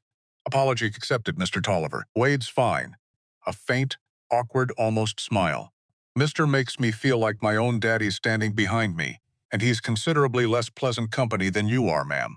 She laughed at that, honest and unguarded, and Otis, mending harness nearby, allowed himself a small satisfied smile of his own, the particular smile of a man who'd watched a hard season finally start bending, slow and certain, toward something gentler than it had begun. Amos Fletcher took to sitting closer at supper. The other hands, one by one, stopped keeping their distance on the bunkhouse porch, and the honest feed accounts, running now at fair prices for the first time in 2 years, meant 2 more horses added to the string come autumn, bought outright instead of financed against a fraud nobody had known to look for until a widow with $3 and a dead man's letter had finally troubled herself to count the columns straight. The general store in Stone Creek extended the Cold Ridge account fair credit again, Haskell having decided, once Pruitt's fraud came fully into the open, that a widow's arithmetic was worth a good deal more to him than whatever his neighbors had once whispered about her at his own counter. And Elias's letter, the one Odessa had once kept folded in a drawer as the last trace of a dead man's hand, found itself a small wooden box on the office shelf beside the settled ledgers. No longer the only thing she had left to prove a life had mattered. She took the letter out once more, alone, the evening before Roan found her at the corral fence, though she didn't yet know, sitting with it in the last of the daylight, what the following evening held in store. She read it slower than she had in weeks. Elias's uneven hand, asking politely of wages he'd already earned. And this time, reading it, she found the old ache had changed shape the way Otis had promised her it would. That first week, sitting beside him on the porch with her grief still raw enough to bruise at the lightest touch. It didn't stop. Otis had been right about that. She still missed the particular sound of Elias' laugh, still reached, some mornings, for a thought she'd have shared with him before remembering there was no one left on that particular rail line to share it with. But the missing had made room, slow and careful, for something else to grow up alongside it. Not instead of him, never instead of him.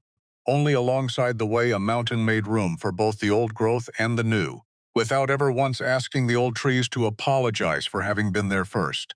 I hope you'd have liked him, she said aloud, to the empty room, to the letter, to whatever part of Elias still lived in the careful, uneven slant of his handwriting. I hope you'd have liked what this place has let me become. She didn't expect an answer, didn't need one, really. The asking itself was enough, the same way Roan's asking, all those weeks ago on a dusty boardwalk, had been enough to change the whole shape of what she'd believed her life still had room for.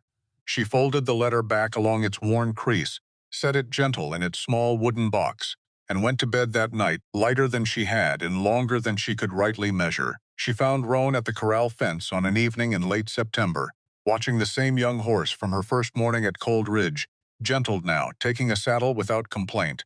3 months of patience finally showing its worth. "You did that," she said, nodding at the horse. 3 months of patience. Some things can't be rushed. He didn't look away from the corral, though something in his voice shifted, low and careful. "You push a green horse too hard too early. You get an animal that never trusts a hand again. Is that so?" "It is." He turned to face her fully then. Hat off, the sun low enough to gild the dust in the yard gold. The same light that had filled the street the morning Pruitt went down in the dirt. "Same is true of most things worth having, I've found." He was quiet a moment, turning his hat over once in his hands. The way she'd come to know meant a thought was working its way loose from somewhere he didn't often let people see. "I told you once I wasn't hiring." He held her gaze, steady, the way he had that very first afternoon on the boardwalk, except everything about the moment had changed shape since. "And then I told you I was asking." "I've got another question along those same lines, Odessa. If you'll let me put it to you plain, the way I put the first one." She felt her chest go tight in a way that had nothing to do with fear this time. "Ask it." "I'm not looking for a bookkeeper anymore." Something raw and honest crossed his face, unguarded in a way she'd rarely seen from him.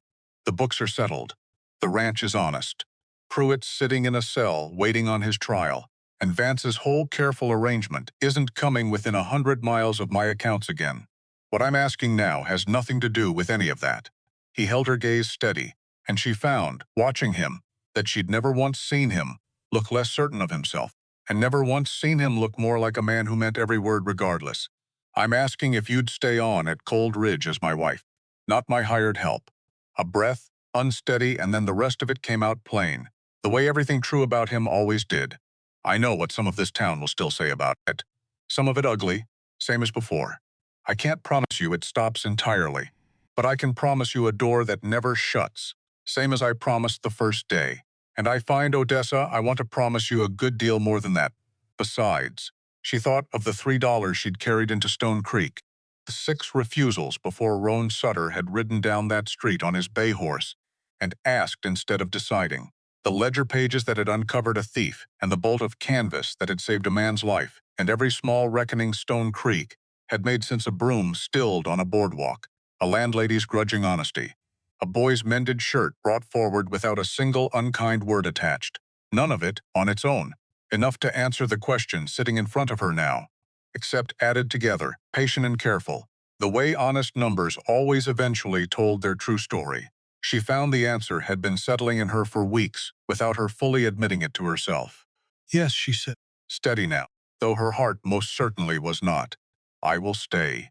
He didn't kiss her in the middle of the corral yard, not with 2 ranch hands still working the far fence line and Otis pretending badly not to watch from the porch. But he took her hand in both of his, careful, the way he'd been careful with it the very first day on the boardwalk, and held it like something he did not intend to let go of again, for as long as either of them drew breath. Behind him, the young horse tossed its head once, at the fence rail, and settled. They married in November before the first heavy snow closed the mountain passes for the season, in a small ceremony on the porch that ran the whole front of the Cold Ridge house. Otis stood as witness, beaming the particular pride of a man who'd watched something good take root under his own careful watching.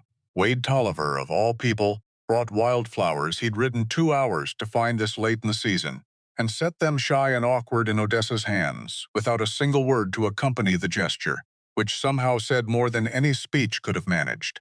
Word had reached Stone Creek by then that Harlan Vance's fortune had begun, slow and certain, to unravel under the weight of his trial, his grand outfit, sold off piece by piece to cover the judgment against him, the water rights he'd schemed 2 years to steal, now protected plain and legal, running clean through Cold Ridge for as long as the mountain itself cared to keep sending the creek down from its source. Some doors Odessa had come to understand, closed on a person through no fault of their own, and stayed closed no matter how much a body wished otherwise. But others, the right ones, found at the right time, by a person willing to ask instead of assume, opened wide enough to build an entire life inside. She stood on that porch in her plain gray dress, Roan's hand steady in both of hers, and thought of $3 and 6 shut doors, and a hillside cut wrong outside Reno, that had once taken everything she believed her life was meant to hold. It had not been the end of her story after all. Only the hardest chapter in the middle of one considerably longer and considerably kinder than she'd ever let herself hope for, standing alone on that dusty boardwalk with nowhere left to go. Cold Ridge had chosen her back, same as Otis had promised her, that first long climb up the mountain road. If only she gave the place time enough, she had given it time. And in a small wooden box on the office shelf, beside ledgers that finally balanced honest, Elias's letter sat folded soft along its worn crease, no longer the only proof she carried that a life, once lived honestly, went on mattering long after it was gone.